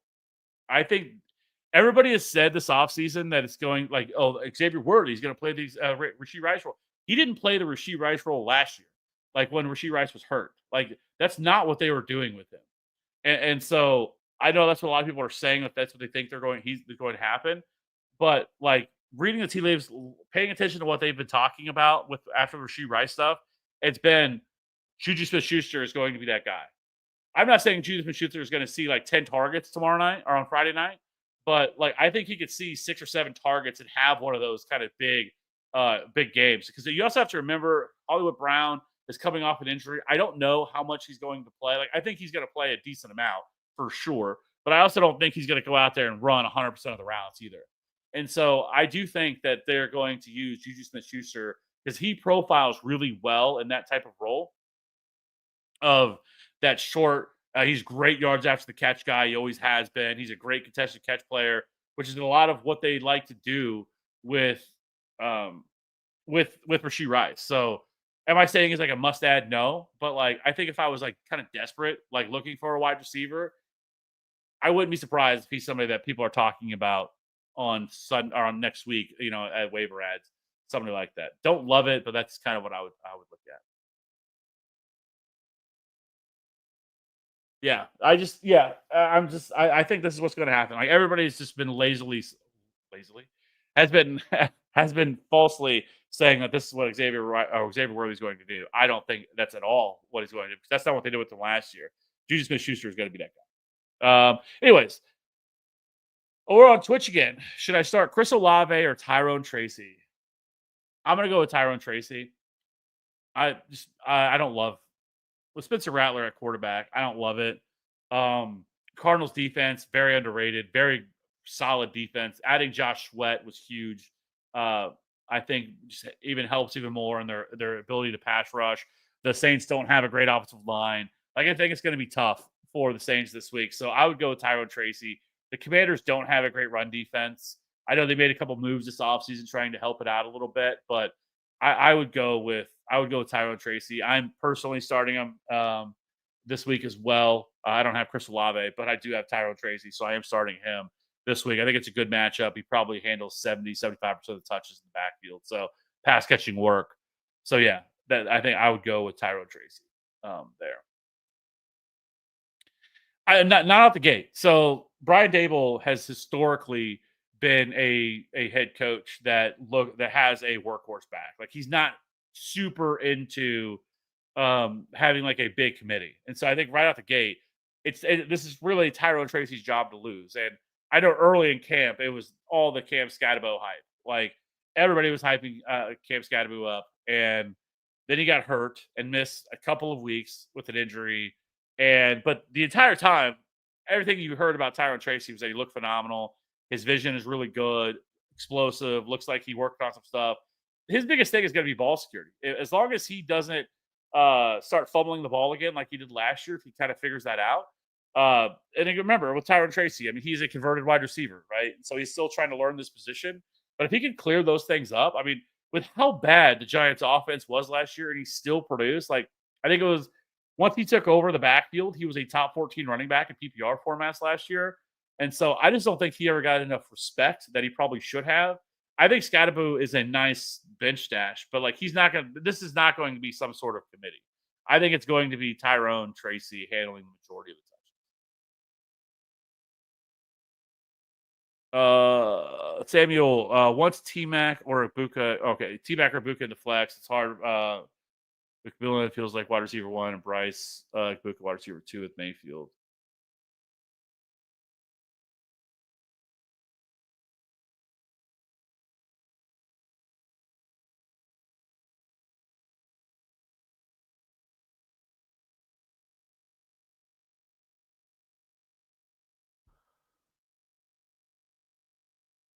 Yeah. So that's exactly. So I was trying to say, does he mean Ted McMillan? Uh, but yes, Ted McMillan is 100% the start here for me. I love Ted McMillan this week. Like, there's nobody else. I mean, it's Xavier. It's Xavier Legette. They don't have an established tight end. And so like once they move the Adam Thielen, like I said earlier, like I was really high on Jalen Coker. Like I was excited for him, really great camp, and then all of a sudden he's out. Like 8+ targets might be low, Jonathan. Like that really might be low for what he might see. Like he could see 12 targets in this game against the Jags. And so I love Ted McMillan. So I would go Ted McMillan. It's not even like I almost thought about having him as like a high end wide receiver too. I went with a little more conservativeness and put him as a middle tight end wide receiver 2, and put him as a middle wide receiver 2 this week. Love Ted McMillan. So, and I love Emeka Egbuka too. So it says a lot there. So not to take up too much of your time, but is Dak a must start because of how much he's expected to throw the ball, or is the Eagles defense too much challenge him? He's certainly not a must start. Like I have him on my home league. I have Dak Prescott, and I'm playing him. Do I feel great about it? I do not. Am I expecting big and wonderful things from Dak Prescott? I am not. But I will say it's also week 1, and some crazy things happen. So would it shock me if he was able to go out and throw for 250 and maybe 2 touchdowns, and maybe one's a garbage time touchdown or something like that? Sure. Do I think that it's a lock? No. I think that it's more likely that he probably scores 15 to 17 fantasy points, and then he does score 20 plus fantasy points. Now I will say after this week, I'm in love with Dak Prescott. Like, I think he's a top 5 quarterback this year. And we just saw it in 2023. He was a top 4 scoring quarterback in 2023, 4,500 yards, 30 plus passing touchdowns. Like, the addition of George Pickens is so huge for Dak Prescott because he is a tremendous deep ball wide receiver. And Dak Prescott has been one of the best deep ball quarterbacks in the league. They just haven't had that guy. Last year, they didn't have him. It was Brandon Cooks and Jalen McMillan out there, or Jalen McMillan, Jalen Tolbert, sorry, Jalen Tolbert at wide receiver, and they didn't have it. And now, and not to mention Brandon Cooks missed a good portion of last year too. And so they just didn't have the weapons last year that they do. I think just adding George Pickens is huge. Opens things up for CeeDee Lamb. It opens things up for Jake Ferguson. They don't have a running game to speak of at this point. Now, Jaden Blue, I think, is electric and could end up being like something like a kind of like I want like a Devon Achane type role, not player, but role where he's maybe eventually overtakes Javonte Williams if Javonte Williams isn't the guy. There's been a lot of conversation that Javonte Williams looks like that dude and that he was. And I was the biggest Javonte Williams dude coming out of college. I was enamored with him. I thought if you still go back and look at his college tape, he was so fun to watch, but that injury but all reports are that he looks like that guy. And if he does, maybe they do have a running back. But I think Jaden Blue at some point this year probably handles a pretty decent amount of this workload. So I like Dak Prescott a lot. I'm just not super excited about playing him this week, but it also comes down to who else do you have? Like, what are your other options to play? So after this week, though, I love Dak Prescott. So yes, this week I'm not excited about it, but I mean, even their schedule is pretty good after this week. So after this week, they play the Giants at home. Then they get the Bears, the Packers, which that's going to be fun to watch.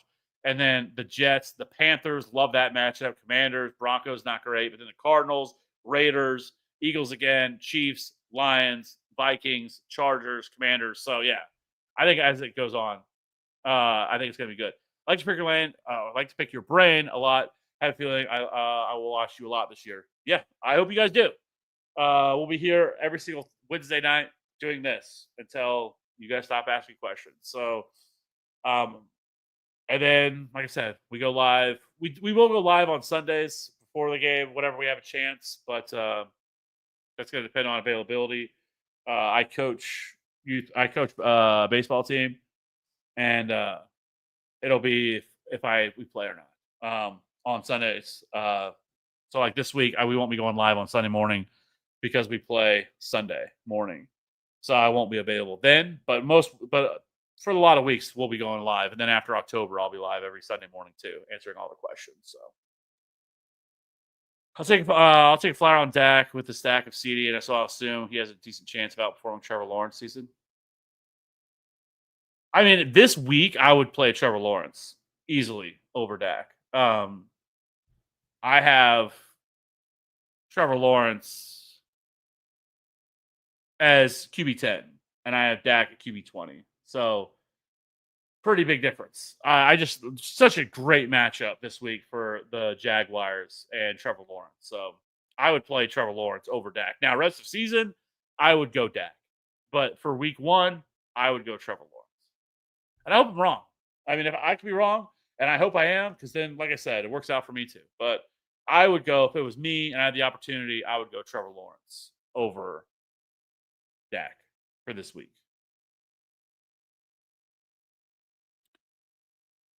So, I think that's all the questions we got in here. Yeah, unless anything else comes in, I've been live for 2 hours now. But really enjoy doing this. Like I said, I'm so excited football is back. And really good run so far. Start the year with content, everything else. Normally, I have somebody help me. His name's Cody, if you're new here. But he has a lot of stuff going on right now. Super busy with work and family. His boy is getting a little bit older now. And he's getting into sports and everything else. And so taking up a lot of his time. So we'll do our best to, whether he'll be able to help or not. But I'll be holding down the fort and, trying to get as much content as we can out there. We'll have like I said, all of our normal content schedule. Again, doing this every Wednesday, but we'll have our normal waiver videos. We'll have our normal streaming options with kickers and defenses, must plays at quarterback, running backs, rankings. And if anybody else has any other ideas with content, let me know. And I can put something else out there as well if anybody else can come up with anything. You're not wrong. Carolina's defense is ass. Training camp was bad. Yeah. I don't think it's going to get any better. for their defense for the Panthers. So uh, yeah, I just love. Just because on here, I'll ask one question. I have Worthy and Rice sitting in my IR.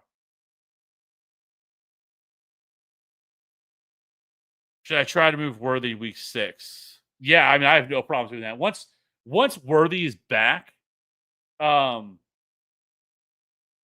then once Rice is back, yeah. Sorry, I was trying to switch that over there. Yes, I mean he's going to be a top 15 wide receiver. I mean he's going to be the dude, and he's going to command. I mean we saw the preseason, and we saw it in camp. Like I mean he was crushing everybody else in terms of targets. Like and we saw it last year before he got hurt. And this actually is not such a terrible thing that he's missing. I mean obviously we're not looking for that in fantasy football, but with the injury he suffered last year, it gives him more time to be ready and healthy. This extra time he's going to have, and it worked out better than what it could have been because we were looking at he was going to play the first 4 weeks of the season, and then uh, and then they were going to have that hearing, and then he could be suspended after that. Like that would have been even worse. Like let's say that would have came down like week 6. Well, it would have been like week 12, week 13. Actually, have their bye week 10, so it would have been like week 13 or 14. So you'd have got him back. Like you might have got him back for the fantasy playoffs, depending on how that would have worked out. So it sucks that he's out for the first 6 weeks of the season. But once he comes back, so yeah, I have no problem with shopping Xavier Worthy. And if you can make it work, like I have no problem doing it. Like as soon as let's say he starts off really hot in like week 3 or week 4, looking to do it before week 6, because I think people are going to assume, oh well, when Rice comes back, you could do it even a little bit earlier and try to capitalize on it. I don't mind that either. What's going on with Cleveland running back room? I have Ford, Sampson, and Judkins all on free agents in multiple leagues. So I prefer Sampson. I think we know what Jerome Ford is. Judkins, I don't know what the hell like is going on there. I think they're still trying to figure out that he wants a fully guaranteed contract. I don't. There's speculation that the suspension could still be coming from, even though they dismissed the charges. Just kind of the way that it works, the NFL with the conduct policy, so that could be happening as well. But the fact that Judkins missed all of preseason, all of training camp, uh, it's going to take him a while. Like he doesn't know this system. He hasn't worked in with anybody, and so I just don't. It'd be Sampson for me. I mean, and Sampson was the fourth round pick as well. I mean, even though that Judkins was a second round pick, I mean, Sampson was a fourth round pick, and so I like taking a shot on Sampson. Like I have Sampson as many places as I can because I think that he's probably the better running back of all of the two that they have right now between him and Jerome Ford. So I like Sampson, and like I said, I don't mind stashing Judkins, but I just don't have no idea what the hell's going on and when he's going to be ready to play. Reggie, J.K. Dobbins or Javante or Stephon Diggs, PPR. Yeah, I'm gonna. Yes, I'm happy with the last one. I'm gonna go with Stephon Diggs here in a matchup against the Raiders. So Javante is interesting just because of PPR formats. Like we know he's a big pass catcher. Last year, 75 targets last year, and I think that they probably try to run the ball, and then I think eventually they probably try to do a lot more of short passes to somebody like Javante Williams tomorrow night as like an extension of the running game, just getting him out, out in space. I wouldn't be surprised with that, but I still probably would lean Stephon Diggs here at quarter or at wide receiver. Rockstar, should I handcuff Hampton? Najee is in the waivers. No, I'm not a big fan of handcuffing my own running backs. Um, I think that there's better options to do with anyways.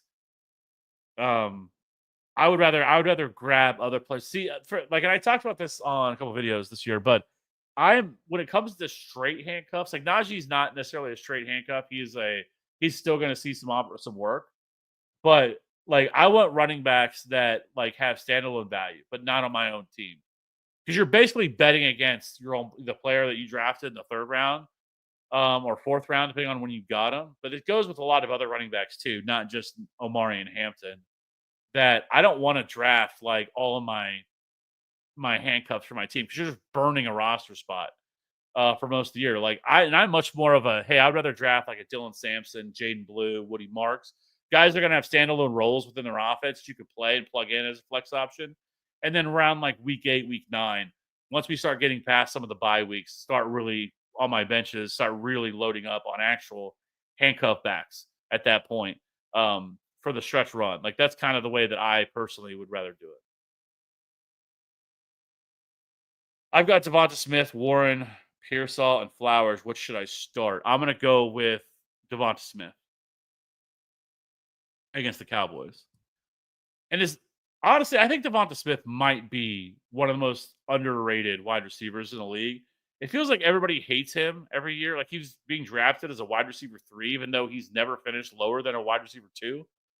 Um, and that was even last year when this offense just wasn't. They weren't throwing the ball last year. Like I still want Devonta Smith. I don't know. People just seem to let him fall every year as a wide receiver 3, and he's been a really solid producer. So yeah, I would go with Devonta Smith here with the options that you have. Yeah, no problem. So that being said, unless you have any other questions, I think I'm gonna get out of here. Um, over almost 2 hours and 15 minutes answering all these questions. So again, said it again. I know broke the record at this point, but we'll be back every single Wednesday to answer every single question that you guys have. Get you ready for week 2. A lot more information by then, some understanding of what's going on, or a little bit, anyways. A little bit more understanding of how these things are going to break out because I feel like there's so many situations that more so than usual that we're really looking for information on with I think with the influx of all the rookie running backs that we had this year. Where last year there really wasn't a lot of excitement outside of a couple guys of the rookie running backs last year. Um, so yeah. Yeah, better be on a Sunday morning. Always my go-to. So I will say, this week there will not be a Sunday show. I can tell you that. We play, like I said, I coach baseball and youth baseball, and we play on Sunday, unless something crazy happens. And right now, there's no bad weather in the forecast.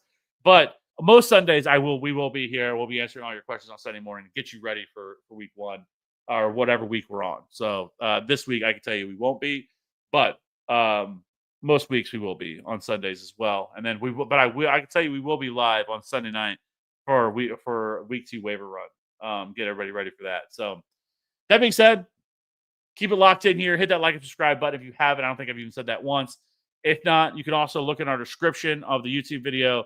There is a link to Discord. If you have any questions, we will be happy to answer any questions you may have and get you ready for the week. Absolutely free, costs absolutely nothing. And I'm in there all the time. Other people are in there. So everybody have a good night. Football's fucking back. Let's go watch some football tomorrow night, Thursday, Friday, Saturday, Sunday. It's a great time. Football's back. Fantasy football's back. We'll see you on the next one. Bye.